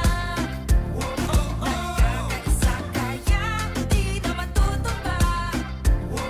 Ganyang kalakas ang Pinas kasi walang iwanan. Tuloy-tuloy na ang saya. Buong pamilya magpa-booster na. Siguraduhin updated ang inyong proteksyon. Magpa-booster na! Pinas lakas sa healthy Pilipinas. Isang mensahe mula sa DOH. Sa gitna ng COVID-19 pandemic, kailangang matibay ang ating dibdib laban din sa mga sakit tulad ng tuberculosis o TB. Magpa-check up at alamin kung may TB ka o wala. Magpa-chest x-ray at magpa-test. Magpagamot. Magpakasigurong wala ring TB lahat ng mga mahal mo. Maging matatag. Proteksyonan ang sarili at makipag-ugnayan sa iyong health center o TB clinic. Isang paalala mula sa #TBFreePH ng Department of Health at USAID. Alam mo na ba? Ang mental health ay isang mahalagang bahagi ng ating pangkabuoang kalusugan. Walang health kung walang mental health. Kaya naman maglaan ng oras para sa mga hobbies, kumustahin ang mga mahal sa buhay, at huwag kalimutang ipahinga ang utak. Ngayong panahon ng pandemya, make sure to care for yourself and care for others para sa isang healthy Pilipinas. Tumawag sa mga numerong ito. Paalala mula sa Department of Health. 7 healthy habits para sa healthy Pilipinas. Galaw-galaw baka ma-stroke. Like bike, jog, jump rope. I'm stoked. Kumain ng sapat, dapat balance. Side pinggang Pinoy, malami. There you have it. Isa sa 7 healthy habits. Sundin! Do it na yan. Kalusugan ay unahin at mga nahin ng mamamayan ay healthy Pilipinas. Malakas sa magandang bukas. Ang bawat Pilipino sa mundo, sa ulado ng pitong ito. Sa healthy habits, go na go. Move more. Eat right. Be clean. Live sustainably. Get vaccinated. Don't smoke. Lessen alcohol. Say no to drugs. Care for yourself, care for others. Practice safe sex. Do no harm. Put safety first. Do it na yan. Para sa healthy Pilipinas. Gaano ka kalakas? Sinlakas ba ng kargador, pasan-pasan ay sako-sako? O ni Sergeant Cardo, kalaban ng mga pasaway at sanggano? Gaano ka kaya naman kalakas laban sa sakit na dala ng mga umaaligid na mikrobyo? Puntirya ang mga baga mo. Mikrobyong tulad ng COVID-19 o ng Mycobacterium tuberculosis mula sa isang taong may TB. Kapag nalanghap mo ang hanging may TB bacteria, susubukan nito ang iyong lakas. Sa umpisa ay lalabanan ng iyong resistensya ang TB bacteria. Matutulog muna ang mga ito sa iyong baga. Nag-aabang, naghihintay hanggang dumating ang oras na humina ang iyong resistensya. Magigising na sila at maghahasik ng sakit. Ikaw ay uubuhin o lalagnatin ng di maipaliwanag o mangangayayat ng di naman nagpapapayat o sa gabi na may pinagpapawisan. Kung tuloy-tuloy ang isa sa mga sintomas na ito at umabot na ng 2 linggo, magpa-check up agad dahil baka umaatake na ang dating natutulog na mga mikrobyo. May TB naman na walang ganitong mga sintomas at umaatake sa ibang bahagi tulad ng iyong leeg, buto, tiyan o utak. Ang TB ay nagagamot. Mas maagang malaman kung TB nga ang kalaban, mas maayos ang magiging gamutan at mas madali ang pagbalik ng lakas ng katawan. Para TB-free, pa-check up agad. Yan ang daan sa bago mong lakas. Alam mo na ba? Ang mental health ay isang mahalagang bahagi ng ating pangkabuuang kalusugan. Walang health kung walang mental health. Ayon nga sa World Health Organization, mental health is a state of well-being in which an individual realizes his or her own abilities, can cope with the normal stresses of life, can work productively, and is able to make a contribution to his or her community. Ang mental health ay mahalaga sa ating pangkabuuan at individual na abilidad magtrabaho, mag-isip, makaramdam at mabuhay. Kaya naman ngayong panahon ng pandemya, huwag kalimutang pangalagaan ang ating mental health tulad ng pag-aalaga natin sa ating physical health. Ang self-care ay isa sa pinakamabisang paraan upang pangalagaan ang ating mental health. Ang simpleng pag-exercise o pagtutok sa ating mga hobbies ay isang paraan ng self-care. Care for yourself, bigyang oras ang sarili at mga bagay na nagbibigay sa iyo ng saya. Nagkakaroon ka na rin ba ng Zoom fatigue dahil sa meetings o di kaya ay sa online class? Huwag kalimutang magpahinga. Importanteng maglaan ng break at ipahinga ang utak. Maglaro muna ng paboritong games. Malaking tulong ang breathing exercises sa pagpapakalma at para maibsan ang ating pakiramdam. Matuto ring mag-set ng boundaries para sa iyong work-life balance. Matutong irespeto ang work boundaries ng iyong mga katrabaho. Dahil sa pandemya ang ating kinakaharap, hindi mapigilan na tayo ay mapalayo sa ating mga mahal sa buhay. Ngunit hindi dapat maging hadlang ang distansya upang tayo ay mag-hashtag care for others. Nakumusta mo na ba sina lolo at lola this week? How about sina mama at papa? Mga kapatid, kaklase? Kung hindi pa, ang isang simpleng kumusta sa pamamagitan ng video or voice calls o text messages ay tiyak na makatutulong sa kanilang mental well-being. Care for others, ang isang malakas na support system ay nakakatulong rin sa pagpapabuti ng ating mental health.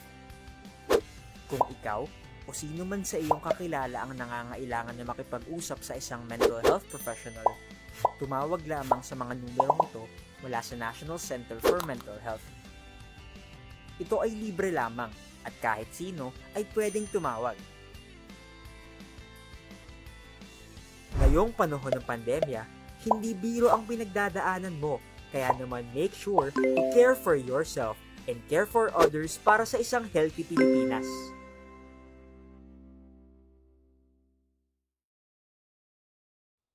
Ang araw-araw na paglalakad? Samahan mo pa ng jogging. Itodo na ang paggalaw araw-araw.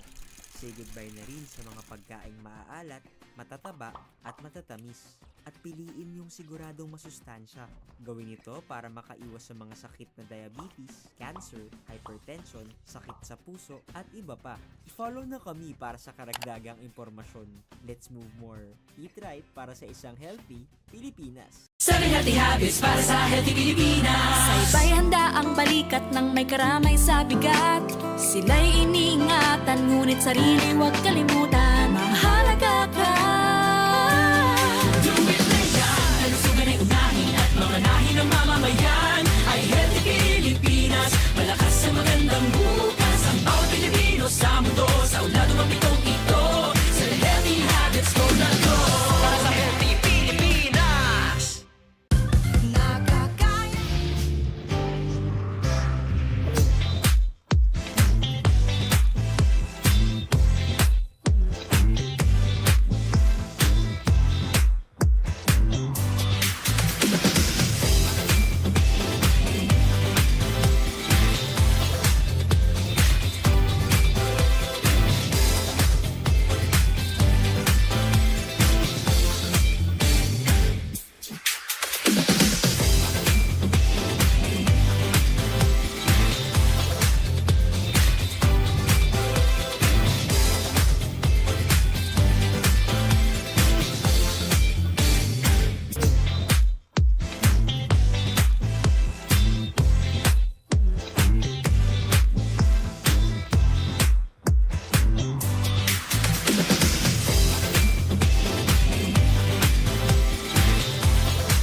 habits para sa healthy Pilipinas. Galaw-galaw, baka ma-stroke like bike, jog, jump, rope. I'm so kumain ng sapat, dapat balance diet. Pinggang Pinoy, malami, there you have it. Isa sa 7 healthy habits, sundin.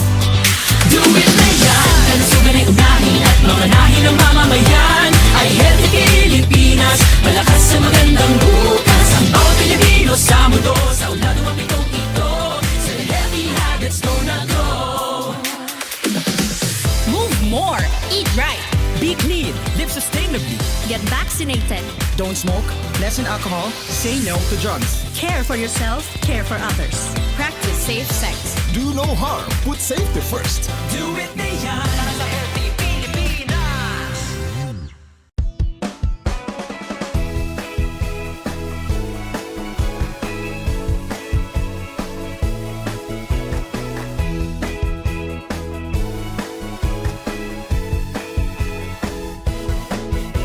Hello there mga mommy, let's go for healthy pregnancy. Tamang pagkain ng dapat para malusog kayo ni baby. Remember mga nanay, breastfeeding malaking bagay. Ito'y ipagpatuloy kahit na over 2 years old. Tamang nutrisyon, don't forget, yan ang tamang solusyon. I like it, Lucky One. Oh, oh, oh, yan ang tamang paraan. Tamang nutrisyon, don't forget, yan ang tamang solusyon. I like it, Lucky One. Oh, oh, oh, yan ang tamang paraan. Lucky 1000.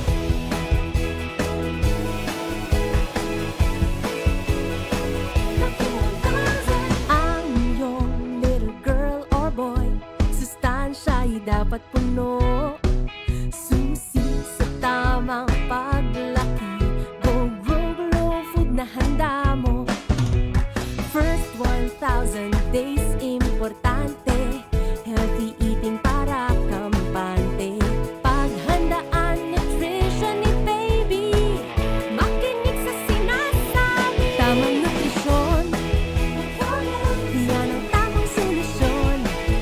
I like it, Lucky One. Oh, oh, oh, yan ang tamang paraan.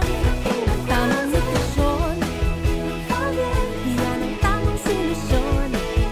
I like it, Lucky One. Oh, oh, oh, yan ang tamang paraan. Lucky One. Oh, oh, oh, yan ang tamang paraan. 7 healthy habits para sa healthy Pilipinas. Huwag nang magulat sa kumakalat, matay inulat sa tamang ulat. Ang dapat babakunahan na, mahalaga na bata pa kahit matatanda. Bakuna muna, una sa lahat. Yeah! Do it na yan, kalusugan ay unahin at mga nahin ng mamamayan ay healthy Pilipinas, malakas sa magandang bukas. Ang bawat Pilipino sa mundo, sa ulado ang pitong ito, sa healthy habits go na go. Para sa healthy Pilipinas. Nay, bakit kahit nasa trabaho ka, may breast milk pa rin akong naiinom dito sa bahay? Kaya pala ito ang ginagawa mo. Pinag-iipon mo ako ng breast milk habang nandun ka. Tapos, iniiwan mo rito para kahit umalis ka na, hindi ako magugutom. Pati pagkain meron. Kaya mula nung maliit pa ako, hanggang ngayon, walang problema. Galing mo talaga, Nay. 7 healthy habits para sa healthy Pilipinas. Sa iba'y handa ang balikat ng may karamay sa bigat. Sila'y iniingatan, ngunit sarili huwag kalimutan. Mahalaga ka. Do it na yan, kalusugan ay unahin at mga nahin ng mamamayan ay healthy Pilipinas, malakas sa magandang bukas. Ang bawat Pilipino sa mundo, sa ulado ang pitong ito, sa healthy habits go na go. Para sa healthy Pilipinas. Sa araw, kahit anong oras ako magutom, umaga, tanghali, nandyan ka lagi, Nay. Kung ano ang kailangan kong kainin, inihahanda mo. Kapag gabi na at akala ko'y tulog ka na, konting iyak ko lang, gising agad. Napakasarap sa pakiramdam ng yakap mo. Idol kita, nanay. Ang araw-araw na paglalakad? Samahan mo pa ng jogging. Itodo na ang paggalaw araw-araw. Say goodbye na rin sa mga pagkaing maaalat, matataba at matatamis. At piliin yung siguradong masustansya. Gawin ito para makaiwas sa mga sakit na diabetes, cancer, hypertension, sakit sa puso at iba pa. I-follow na kami para sa karagdagang impormasyon. Let's move more. Eat right para sa isang healthy Pilipinas. Nakakaya at natuto na. Nagkakaisa kaya di na matutumba. Ganyang kalakas ang Pinas kasi walang iwanan. Tuloy-tuloy na ang saya. Buong pamilya magpa-booster na. Siguraduhin updated ang inyong proteksyon. Magpa-booster na! Pinas lakas sa Healthy Pilipinas. Isang mensahe mula sa DOH. 7 healthy habits para sa healthy Pilipinas. Huwag nang magulat sa kumakalat, matay inulat sa tamang ulat. Ang dapat babakunahan na, mahalaga na bata pa kahit matatanda. Bakuna muna, una sa lahat. Yeah! Do it na yan! Kalusugan ay unahin at mga nahin ng mamamayan ay healthy Pilipinas. Malakas sa magandang bukas. Ang bawat Pilipino sa mundo, sa ulado ng pitong ito. Sa healthy habits go na go. Para sa healthy Pilipinas. Alam mo na ba? Ang mental health ay isang mahalagang bahagi ng ating pangkabuoang kalusugan. Walang health kung walang mental health. Kaya naman maglaan ng oras para sa mga hobbies, kumustahin ang mga mahal sa buhay, at huwag kalimutang ipahinga ang utak. Ngayong panahon ng pandemya, make sure to care for yourself and care for others para sa isang healthy Pilipinas. Tumawag sa mga numerong ito. Paalala mula sa Department of Health. Sa gitna ng COVID-19 pandemic, kailangang matibay ang ating dibdib laban din sa mga sakit tulad ng tuberculosis o TB. Magpa-check up at alamin kung may TB ka o wala. Magpa-chest x-ray at magpa-test. Magpagamot. Magpakasigurong wala ring TB lahat ng mga mahal mo. Maging matatag. Proteksyonan ang sarili at makipag-ugnayan sa iyong health center o TB clinic. Isang paalala mula sa #TBFreePH ng Department of Health at USAID. 7 healthy habits para sa healthy Pilipinas. Galaw-galaw baka ma-stroke like bike, jog, jump, rope. I'm so kumain ng sapat, dapat balance side. Pinggang Pinoy, malami, there you have it. Isa sa 7 healthy habits, sundin. Do it na yan. Kalusugan ay unahin at mga nahin ng mamamayan ay healthy Pilipinas. Malakas sa magandang bukas. Ang bawat Pilipino sa mundo, sa ulado ng pitong ito. Sa healthy habits go na go. Move more, eat right. Be clean, live sustainably. Get vaccinated.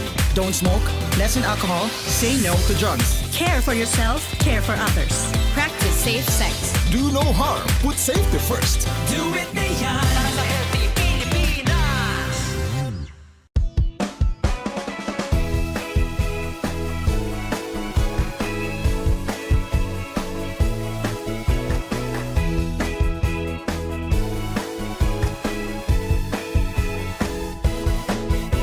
Hello there mga mommy. Let's go for healthy pregnancy. Tamang pagkain ng dapat para malusog kayo ni baby. Remember mga nanay, breastfeeding malaking bagay. Ito'y ipagpatuloy kahit na over 2 years old. Tamang nutrisyon, don't forget, yan ang tamang solusyon. I like it, Lucky One. Oh, oh, oh, yan tamang paraan. Tamang nutrisyon, don't forget, yan ang tamang solusyon. I like it, Lucky One.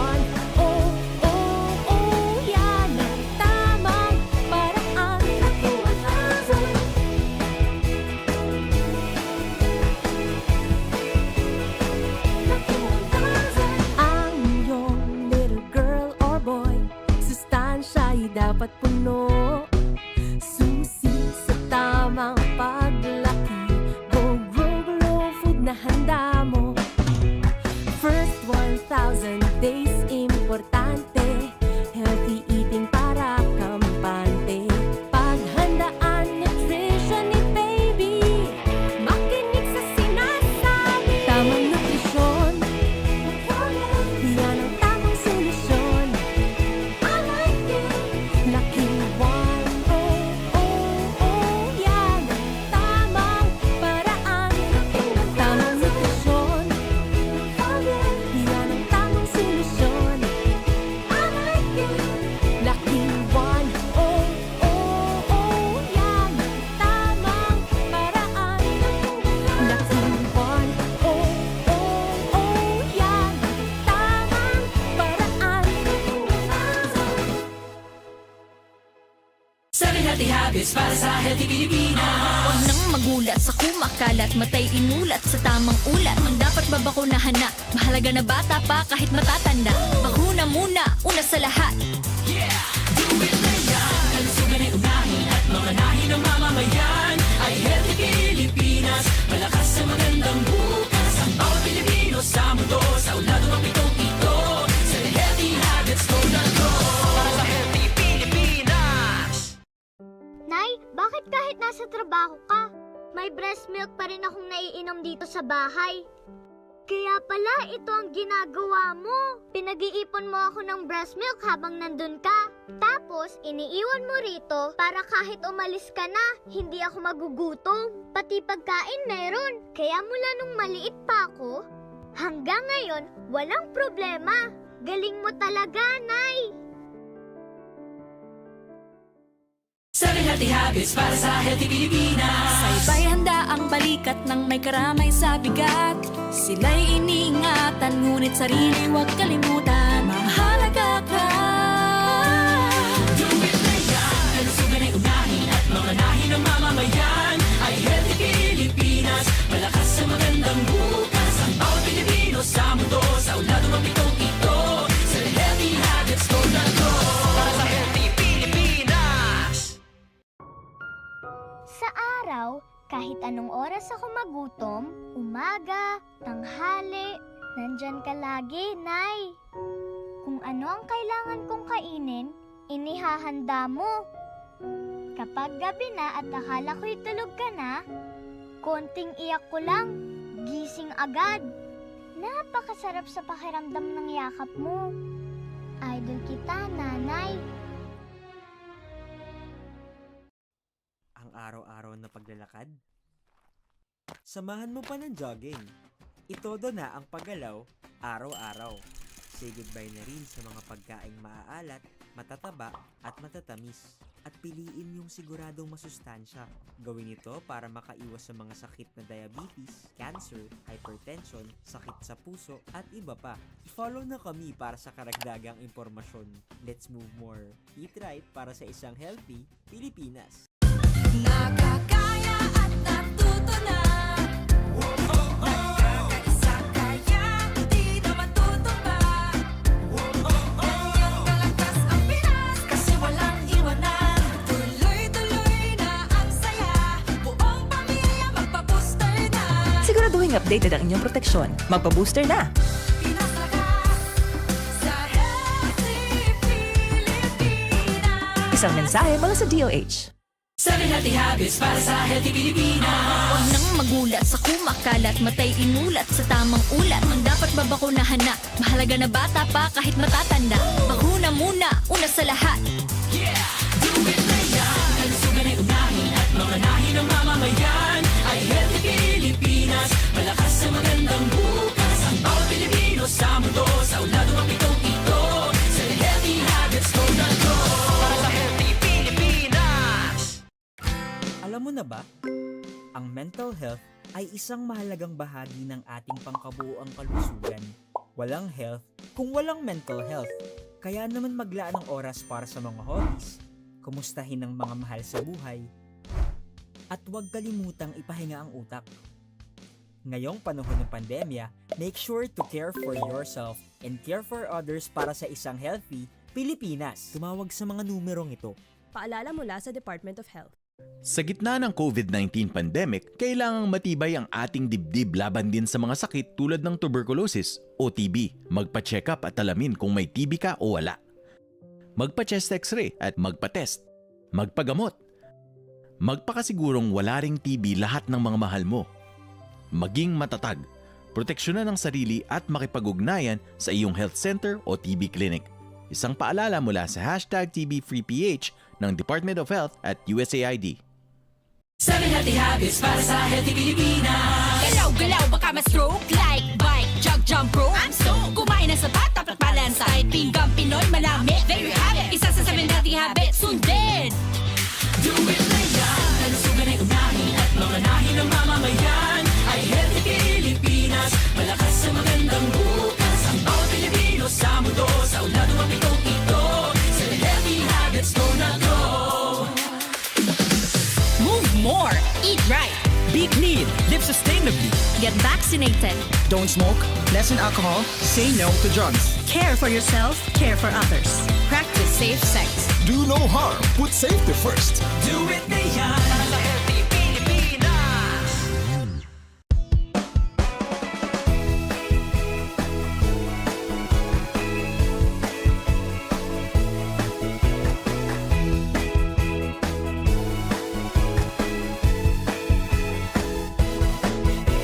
Hello there mga mommy, let's go for healthy pregnancy. Tamang pagkain ng dapat para malusog kayo ni baby.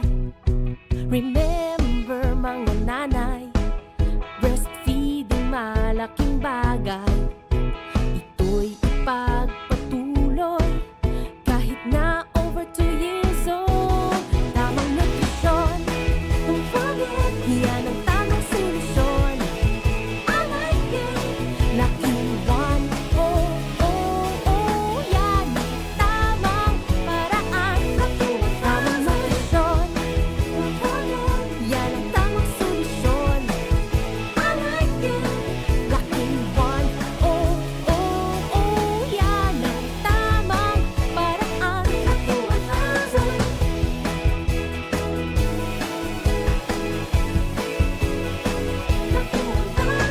Ang iyong little girl or boy, sustansya'y dapat puno. Susi sa tamang paglaki, go grow glow food na handa mo. First 1,000 days importante, healthy eating para kampante. Paghandaan nutrition ni baby, makinig sa sinasabi. Tamang nutrisyon, yan ang tamang solusyon. I like it, Lucky One. Oh, oh, oh, yan ang tamang paraan. Tamang nutrisyon, yan ang tamang solusyon. I like it, Lucky One. Oh, oh, oh, yan ang tamang paraan. Lucky One. Oh, oh, oh, yan ang tamang paraan. 7 healthy habits para sa healthy Pilipinas. Huwag nang magulat sa kumakalat, matay inulat sa tamang ulat. Ang dapat babakunahan na, mahalaga na bata pa kahit matatanda. Bakuna muna, una sa lahat. Yeah! Do it na yan. Kalusugan ay unahin at mga nahin ng mamamayan. Ay healthy Pilipinas, malakas sa magandang bukas. Ang bawat Pilipino sa mundo, sa uladong ang pitong ito. 7 healthy habits, go na go. Para sa healthy Pilipinas. Nay, bakit kahit nasa trabaho ka, may breast milk pa rin akong naiinom dito sa bahay? Kaya pala ito ang ginagawa mo. Pinag-iipon mo ako ng breast milk habang nandun ka. Tapos, iniiwan mo rito para kahit umalis ka na, hindi ako magugutom. Pati pagkain meron. Kaya mula nung maliit pa ako, hanggang ngayon, walang problema. Galing mo talaga, Nay. 7 healthy habits para sa healthy Pilipinas. Sa iba'y handa ang balikat ng may karamay sa bigat. Sila'y iniingatan, ngunit sarili huwag kalimutan. Mahalaga ka. Do it na yan. Kalusugan ay unahin at mga nahin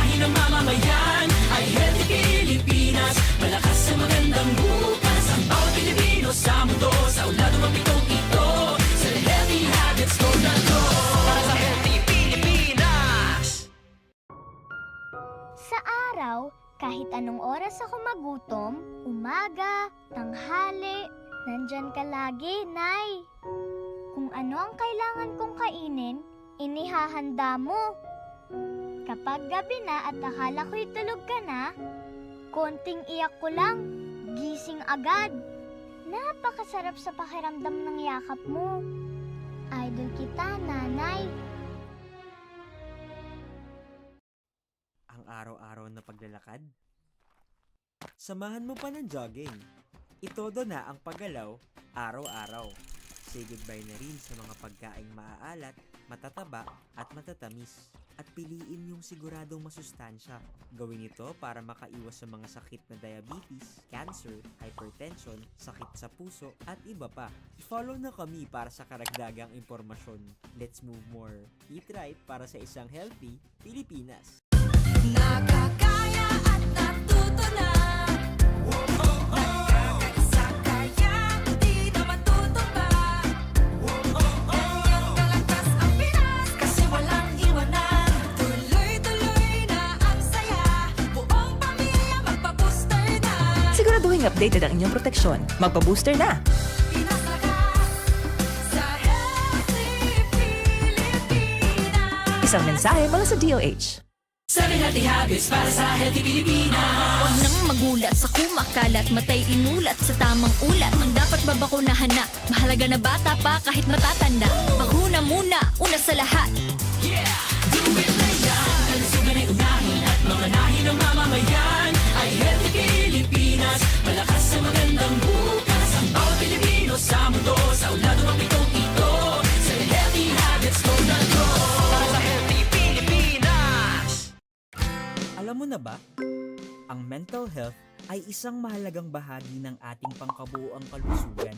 Walang health kung walang mental health. Kaya naman maglaan ng oras para sa mga hobbies, kumustahin ang mga mahal sa buhay, at huwag kalimutang ipahinga ang utak. Ngayong panahon ng pandemya, make sure to care for yourself and care for others para sa isang healthy Pilipinas. Tumawag sa mga numerong ito. Paalala mula sa Department of Health. Sa gitna ng COVID-19 pandemic, kailangang matibay ang ating dibdib laban din sa mga sakit tulad ng tuberculosis o TB. Magpa-check up at alamin kung may TB ka o wala. Magpa-chest x-ray at magpa-test. Magpagamot. Magpakasigurong wala ring TB lahat ng mga mahal mo. Maging matatag. Proteksyonan ang sarili at makipag-ugnayan sa iyong health center o TB clinic. Isang paalala mula sa #TBFreePH ng Department of Health at USAID. 7 Healthy Habits para sa Healthy Pilipinas. Galaw-galaw baka ma-stroke like bike, jog, jump, rope. I'm so kumain ng sapat, dapat balance. Kahit pinggang Pinoy, malami. There you have it. Isa sa 7 Healthy Habits. Sundin! Do it na yan! Kalusugan ay unahin at mga nahin ng mamamayan ay Healthy Pilipinas. Malakas sa magandang bukas. Ang bawat Pilipino sa mundo, sa ulado ng pitong ito. 7 Healthy Habits, go na go! Move more, eat right. Be clean, live sustainably. Get vaccinated. Don't smoke, lessen alcohol, say no to drugs. Care for yourself, care for others. Practice safe sex. Do no harm. Put safety first. Do it na yan! Para sa Healthy Pilipinas!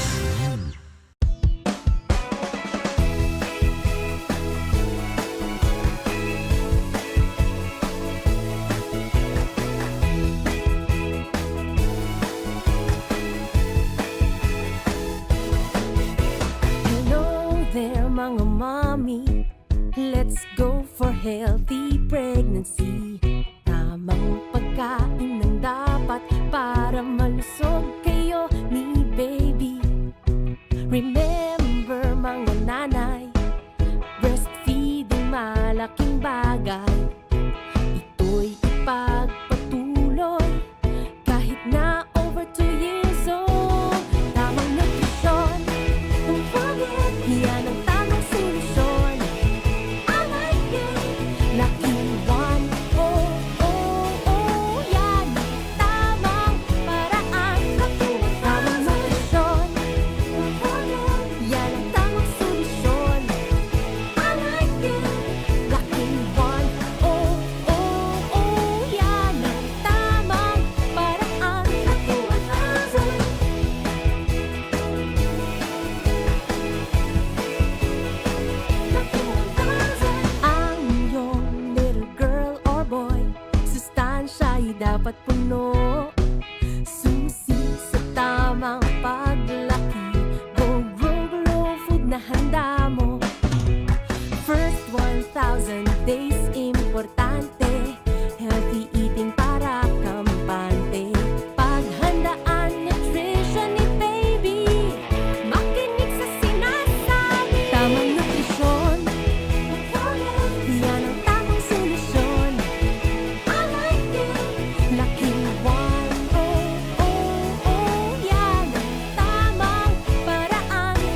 habits para sa healthy Pilipinas. Huwag nang magulat sa kumakalat, matay inulat sa tamang ulat. Ang dapat babakunahan na, mahalaga na bata pa kahit matatanda. Bakuna muna, una sa lahat. Yeah! Do it na yan! Kalusugan ay unahin at mga nahin ng mamamayan ay healthy Pilipinas. Malakas sa magandang bukas ang bawat Pilipino sa mundo. Sa ulado ng pitong ito, sa healthy habits go na go. Para sa healthy Pilipinas. Nay, bakit kahit nasa trabaho ka, may breast milk pa rin akong naiinom dito sa bahay? Kaya pala ito ang ginagawa mo. Pinag-iipon mo ako ng breast milk habang nandun ka. Tapos, iniiwan mo rito para kahit umalis ka na, hindi ako magugutom. Pati pagkain meron. Kaya mula nung maliit pa ako, hanggang ngayon, walang problema. Galing mo talaga, Nay. 7 healthy habits para sa healthy Pilipinas. Sa iba'y handa ang balikat ng may karamay sa bigat. Sila'y iniingatan, ngunit sarili huwag kalimutan. Mahalaga ka. Do it na yan! Kalusugan ay unahin at mga nahin ng mamamayan ay healthy Pilipinas. Malakas sa magandang bukas ang bawat Pilipino sa mundo. Sa ulado ng pitong ito, sa healthy habits go na go. Para sa healthy Pilipinas. Sa araw, kahit anong oras ako magutom, umaga, tanghali, nandyan ka lagi, Nay. Kung ano ang kailangan kong kainin, inihahanda mo. Kapag gabi na at akala ko'y tulog ka na, konting iyak ko lang, gising agad. Napakasarap sa pakiramdam ng yakap mo. Idol kita, Nanay. Ang araw-araw na paglalakad? Samahan mo pa ng jogging. Itodo na ang paggalaw araw-araw. Say goodbye na rin sa mga pagkaing maaalat, matataba at matatamis. At piliin yung siguradong masustansya. Gawin ito para makaiwas sa mga sakit na diabetes, cancer, hypertension, sakit sa puso at iba pa. I-follow na kami para sa karagdagang impormasyon. Let's move more. Eat right para sa isang healthy Pilipinas. Nakakaya at natuto na. Nagkakaisa kaya di na matutumba. Ganyang kalakas ang Pinas kasi walang iwanan. Tuloy-tuloy na ang saya. Buong pamilya magpa-booster na. Siguraduhin updated ang inyong proteksyon. Magpa-booster na! Pinas lakas sa healthy Pilipinas. Isang mensahe mula sa DOH. 7 healthy habits para sa healthy Pilipinas. Huwag nang magulat sa kumakalat, matay inulat sa tamang ulat. Ang dapat babakunahan na, mahalaga na bata pa kahit matatanda. Bakuna muna, una sa lahat. Yeah! Do it na yan! Kalusugan ay unahin at mga nahin ng mamamayan ay healthy Pilipinas. Malakas sa magandang bukas ang bawat Pilipino sa mundo. Sa ulado ng pitong ito, sa healthy habits go na go. Para sa healthy Pilipinas. Alam mo na ba? Ang mental health ay isang mahalagang bahagi ng ating pangkabuoang kalusugan. Walang health kung walang mental health. Kaya naman maglaan ng oras para sa mga hobbies, kumustahin ang mga mahal sa buhay, at huwag kalimutang ipahinga ang utak. Ngayong panahon ng pandemya, make sure to care for yourself and care for others para sa isang healthy Pilipinas. Tumawag sa mga numerong ito. Paalala mula sa Department of Health. Sa gitna ng COVID-19 pandemic, kailangang matibay ang ating dibdib laban din sa mga sakit tulad ng tuberculosis o TB. Magpa-check up at alamin kung may TB ka o wala. Magpa-chest x-ray at magpa-test. Magpagamot. Magpakasigurong wala ring TB lahat ng mga mahal mo. Maging matatag. Proteksyonan ang sarili at makipag-ugnayan sa iyong health center o TB clinic. Isang paalala mula sa #TBFreePH ng Department of Health at USAID. 7 healthy habits para sa healthy Pilipinas. Galaw-galaw baka ma-stroke like bike, jog, jump, rope. I'm stoked. Kumain ng sapat, dapat balance. Kahit pinggang Pinoy, malami. There you have it. Isa sa 7 healthy habits. Sundin! Do it na yan! Kalusugan ay unahin at mga nahin ng mamamayan ay healthy Pilipinas. Malakas sa magandang bukas ang bawat Pilipino sa mundo. Sa ulado ng pitong ito, sa healthy habits go na go. Clean, live sustainably. Get vaccinated. Don't smoke, lessen alcohol, say no to drugs. Care for yourself, care for others. Practice safe sex. Do no harm. Put safety first. Do it na yan para sa healthy Pilipinas.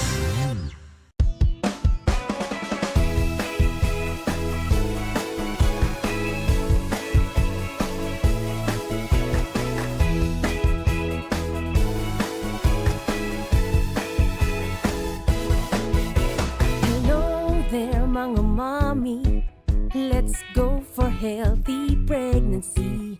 Tamang pagkain ng dapat para malusog kayo ni baby. Remember mga nanay, breastfeeding malaking bagay. Ito'y ipagpatuloy kahit na over 2 years old. Tamang nutrisyon, don't forget, yan ang tamang solusyon. I like it, Lucky One. Oh, oh, oh, yan ang tamang paraan. Tamang nutrisyon, don't forget, yan ang tamang solusyon. I like it, Lucky One. Oh, oh, oh, yan ang tamang paraan. Lucky 1000.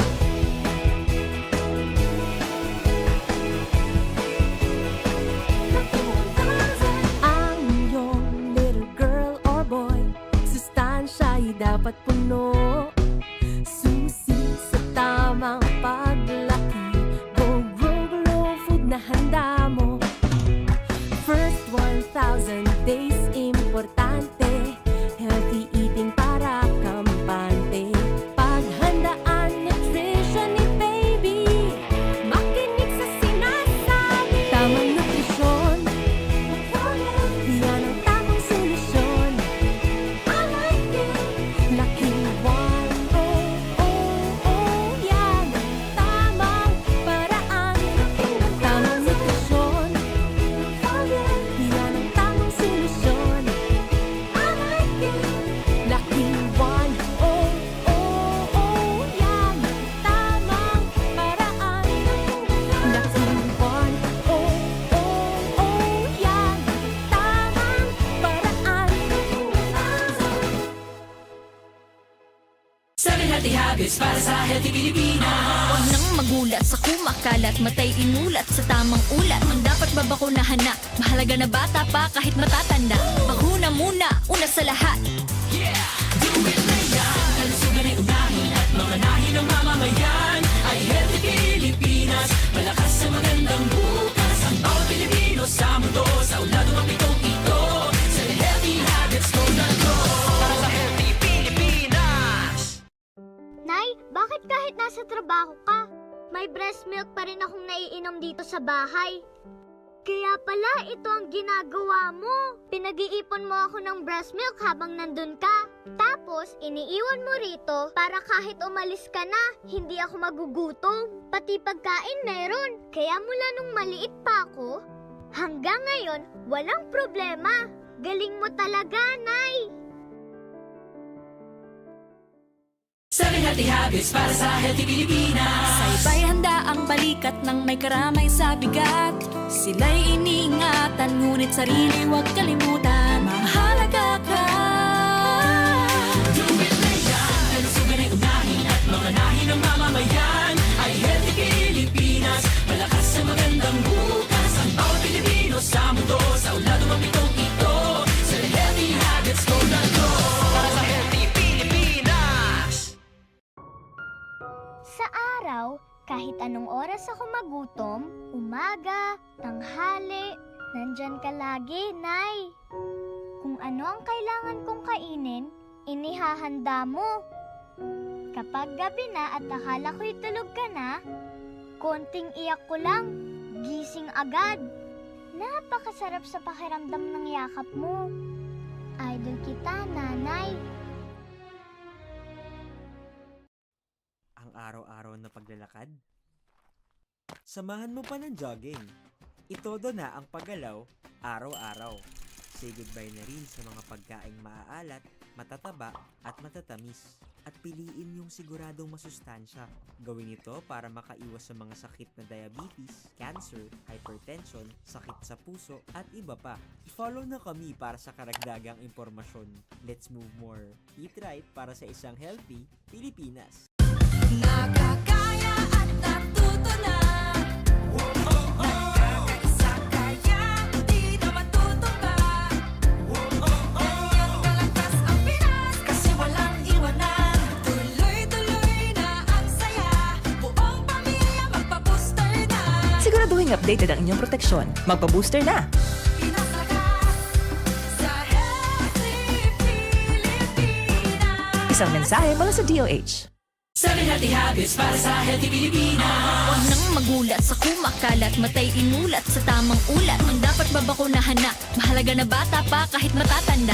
Bakuna muna, una sa lahat. Yeah! Do it na yan! Kalusugan ay unahin at mga nahin ng mamamayan ay healthy Pilipinas. Malakas sa magandang bukas. Ang bawat Pilipino sa mundo, sa ulado ang pitong ito. Sa healthy habits ko na go. Para sa healthy Pilipinas. Alam mo na ba? Ang mental health ay isang mahalagang bahagi ng ating pangkabuoang kalusugan. Walang health kung walang mental health. Kaya naman maglaan ng oras para sa mga hobbies, kumustahin ang mga mahal sa buhay, at huwag kalimutang ipahinga ang utak. Ngayong panahon ng pandemya, make sure to care for yourself and care for others para sa isang healthy Pilipinas. Tumawag sa mga numerong ito. Paalala mula sa Department of Health. Sa gitna ng COVID-19 pandemic, kailangang matibay ang ating dibdib laban din sa mga sakit tulad ng tuberculosis o TB. Magpa-check up at alamin kung may TB ka o wala. Magpa-chest x-ray at magpa-test. Magpagamot. Magpakasigurong wala ring TB lahat ng mga mahal mo. Maging matatag. Proteksyonan ang sarili at makipag-ugnayan sa iyong health center o TB clinic. Isang paalala mula sa #TBFreePH ng Department of Health at USAID. 7 healthy habits para sa healthy Pilipinas. Galaw-galaw baka ma-stroke like bike, jog, jump, rope. I'm so kumain ng sapat, dapat balance. Kahit pinggang Pinoy, malami. There you have it. Isa sa 7 healthy habits. Sundin! Do it na yan! Kalusugan ay unahin at mga nahin ng mamamayan ay healthy Pilipinas. Malakas sa magandang bukas. Ang bawat Pilipino sa mundo, sa ulado ang pitong ito. Sa healthy habits go na go. Move more. Eat right. Be clean. Live sustainably. Get vaccinated. Don't smoke.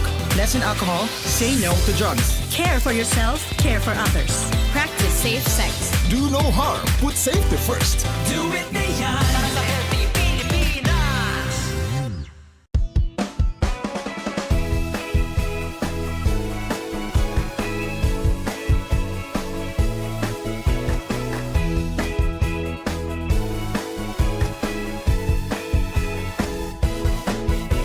Hello there mga mommy. Let's go for healthy pregnancy. Tamang pagkain ng dapat para malusog kayo ni baby. Remember mga nanay, breastfeeding malaking bagay. Ito'y ipagpatuloy kahit na over 2 years old. Tamang nutrisyon, kung bakit yan ang tamang solusyon. I like it, laking one, oh, oh, oh, yan. Tamang paraan, tamang nutrisyon, kung bakit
habits para sa healthy Pilipinas. Huwag nang magulat sa kumakalat, matay inulat sa tamang ulat. Ang dapat babakunahan na, mahalaga na bata pa kahit matatanda.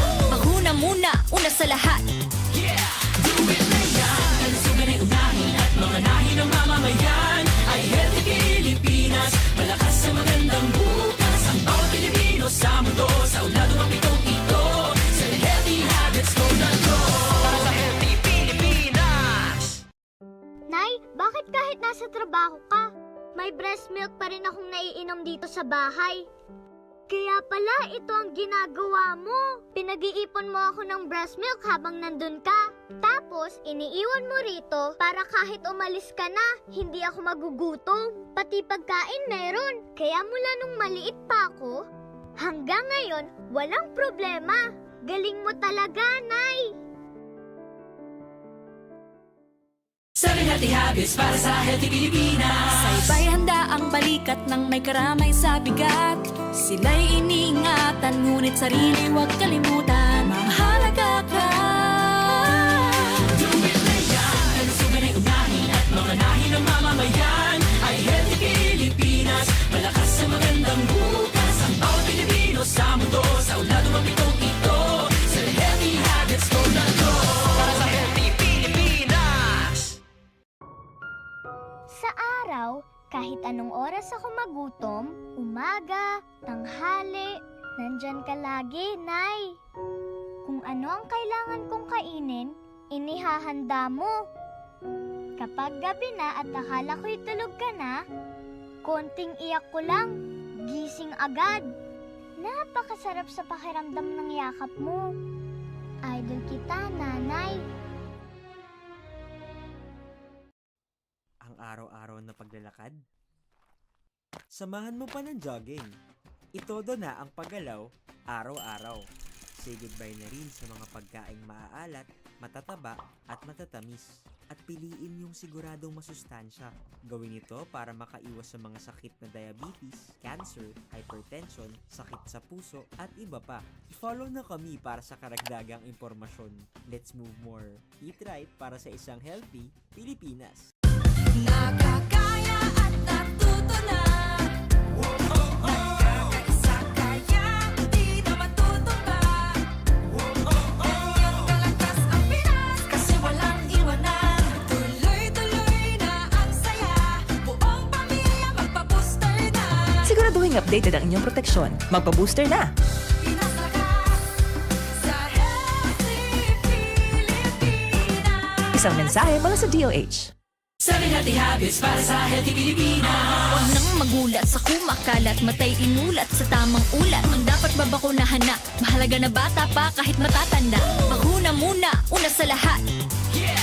Do it na yan! Kalusugan ay unahin at mga nahin ng mamamayan ay healthy Pilipinas. Malakas sa magandang bukas. Ang bawat Pilipino sa mundo, sa uladong ang pitong ito. Sa healthy habits ko na to. Para sa healthy Pilipinas! Alam mo na ba? Ang mental health ay isang mahalagang bahagi ng ating pangkabuoang kalusugan. Walang health kung walang mental health. Kaya naman maglaan ng oras para sa mga hobbies, kumustahin ang mga mahal sa buhay, at huwag kalimutang ipahinga ang utak. Ngayong panahon ng pandemya, make sure to care for yourself and care for others para sa isang healthy Pilipinas. Tumawag sa mga numerong ito. Paalala mula sa Department of Health. Sa gitna ng COVID-19 pandemic, kailangang matibay ang ating dibdib laban din sa mga sakit tulad ng tuberculosis o TB. Magpa-check up at alamin kung may TB ka o wala. Magpa-chest x-ray at magpa-test. Magpagamot. Magpakasigurong wala ring TB lahat ng mga mahal mo. Maging matatag. Proteksyonan ang sarili at makipag-ugnayan sa iyong health center o TB clinic. Isang paalala mula sa #TBFreePH ng Department of Health at USAID. 7 healthy habits para sa healthy Pilipinas. Galaw-galaw baka ma-stroke like bike, jog, jump, rope. I'm so kumain ng sapat, dapat balance. Kahit pinggang Pinoy, manami. There you have it. Isa sa 7 healthy habits, sundin. Do it na yan! Kalusugan ay unahin at mga nahin ng mamamayan ay healthy Pilipinas. Malakas sa magandang bukas. Ang bawat Pilipino sa mundo, sa uladong ang pitong ito. Sa healthy habits ko na to.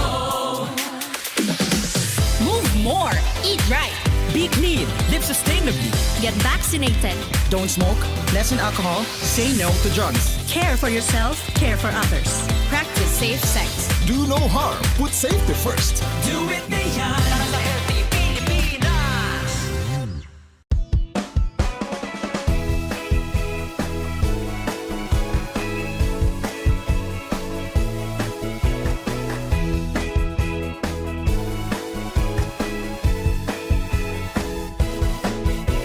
Hello there mga mommy. Let's go for healthy pregnancy. Tamang pagkain ng dapat para malusog kayo ni baby. Remember mga nanay, breastfeeding malaking bagay. Ito'y ipagpatuloy kahit na over 2 years old. Tamang nutrisyon, don't forget, yan ang tamang solusyon. I like it, Lucky One. Oh, oh, oh, yan ang tamang paraan. Tamang nutrisyon, don't forget, yan ang tamang solusyon. I like it, Lucky One. Oh, oh, oh, yan ang tamang paraan.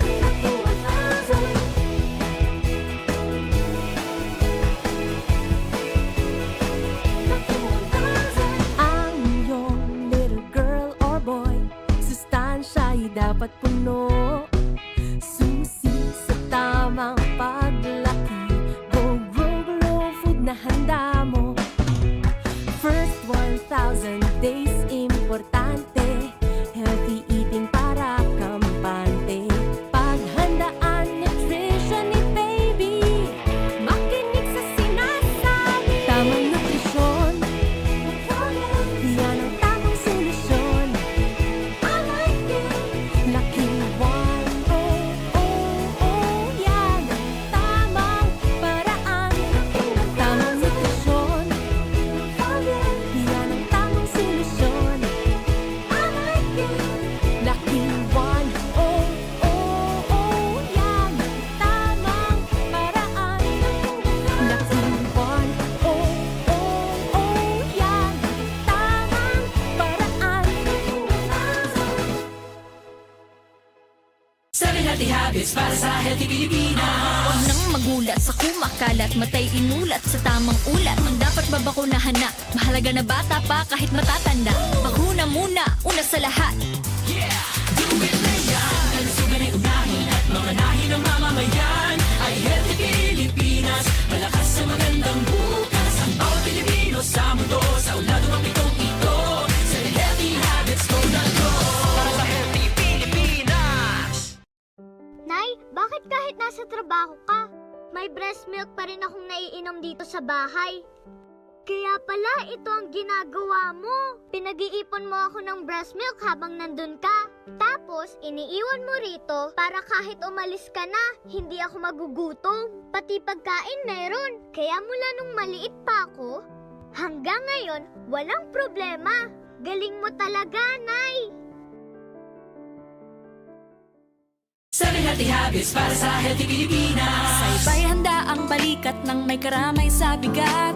Sila'y iniingatan, ngunit sarili huwag kalimutan. Mahalaga ka. Do it na yan. Kalusugan ay unahin at mga nahin ng mamamayan ay healthy Pilipinas. Malakas sa magandang bukas. Ang bawat Pilipino sa mundo, sa ulado ng pitong ito. Sa healthy habits ko na to. Para sa healthy Pilipinas. Sa araw, kahit anong oras ako magutom, umaga, tanghali, nandyan ka lagi, Nay. Kung ano ang kailangan kong kainin, inihahanda mo. Kapag gabi na at akala ko'y tulog ka na, konting iyak ko lang, gising agad. Napakasarap sa pakiramdam ng yakap mo. Idol kita, Nanay. Ang araw-araw na paglalakad? Samahan mo pa ng jogging. Itodo na ang paggalaw araw-araw. Say goodbye na rin sa mga pagkaing maaalat, matataba at matatamis. at piliin yung siguradong masustansya. Gawin ito para makaiwas sa mga sakit na diabetes, cancer, hypertension, sakit sa puso, at iba pa. I-follow na kami para sa karagdagang impormasyon. Let's move more. Eat right para sa isang healthy Pilipinas. Nakakaya at natuto na. Nakakaisa kaya di na matutumba. Ganyang kalakas ang Pinas kasi walang iwanan. Tuloy-tuloy na ang saya. Buong pamilya magpa-booster na. Siguraduhin updated ang inyong proteksyon. Magpa-booster na! Pinas lakas sa Healthy Pilipinas. Isang mensahe mula sa DOH. 7 healthy habits para sa healthy Pilipinas. Huwag nang magulat sa kumakalat, matay inulat sa tamang ulat. Ang dapat babakunahan na, mahalaga na bata pa kahit matatanda. Bakuna muna, una sa lahat. Yeah! Do it na yan! Kalusugan ay unahin at mga nahin ng mamamayan ay healthy Pilipinas. Malakas sa magandang bukas. Ang bawat Pilipino sa mundo, sa ulado ang pitong ito. 7 healthy habits, go na go! Para sa healthy Pilipinas! Alam mo na ba? Ang mental health ay isang mahalagang bahagi ng ating pangkabuoang kalusugan. Walang health kung walang mental health. Kaya naman maglaan ng oras para sa mga hobbies, kumustahin ang mga mahal sa buhay, at huwag kalimutang ipahinga ang utak. Ngayong panahon ng pandemya, make sure to care for yourself and care for others para sa isang healthy Pilipinas. Tumawag sa mga numerong ito. Paalala mula sa Department of Health. Sa gitna ng COVID-19 pandemic, kailangang matibay ang ating dibdib laban din sa mga sakit tulad ng tuberculosis o TB. Magpa-check up at alamin kung may TB ka o wala. Magpa-chest x-ray at magpa-test. Magpagamot. Magpakasigurong wala ring TB lahat ng mga mahal mo. Maging matatag. Proteksyonan ang sarili at makipag-ugnayan sa iyong health center o TB clinic. Isang paalala mula sa #TBFreePH ng Department of Health at USAID. 7 healthy habits para sa healthy Pilipinas. Galaw-galaw baka ma-stroke like bike, jog, jump, rope. I'm so kumain ng sapat, tapat balance. Kahit pinggang Pinoy manami, there you have it. Isa sa 7 healthy habits, sundin. Do it na yan! Kalusugan ay unahin at mga nahin ng mamamayan ay healthy Pilipinas. Malakas sa magandang bukas. Ang bawat Pilipino sa mundo, sa ulado ang pitong ito. 7 healthy habits, go na go! Move more, eat right.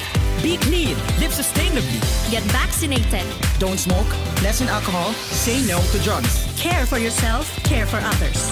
Practice safe sex. Do no harm. Put safety first. Do it na yan! Para sa healthy Pilipinas!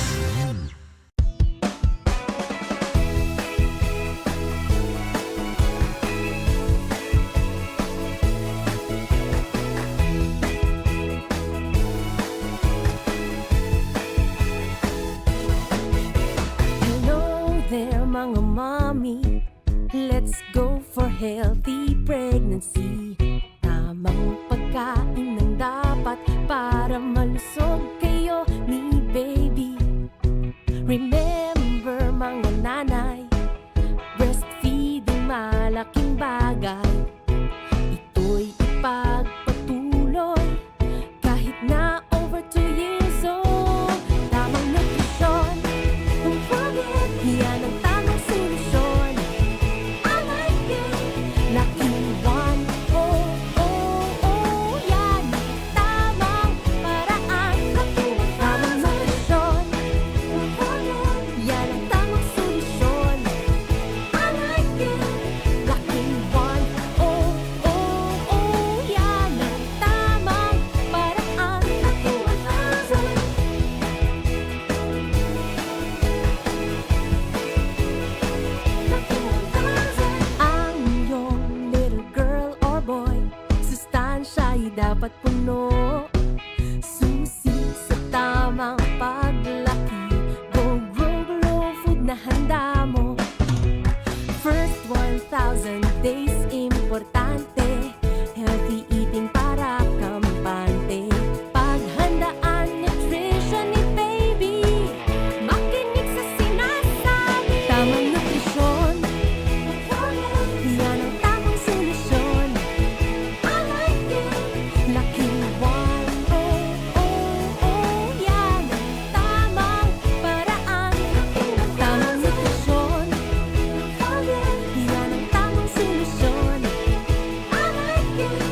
healthy habits para sa healthy Pilipinas.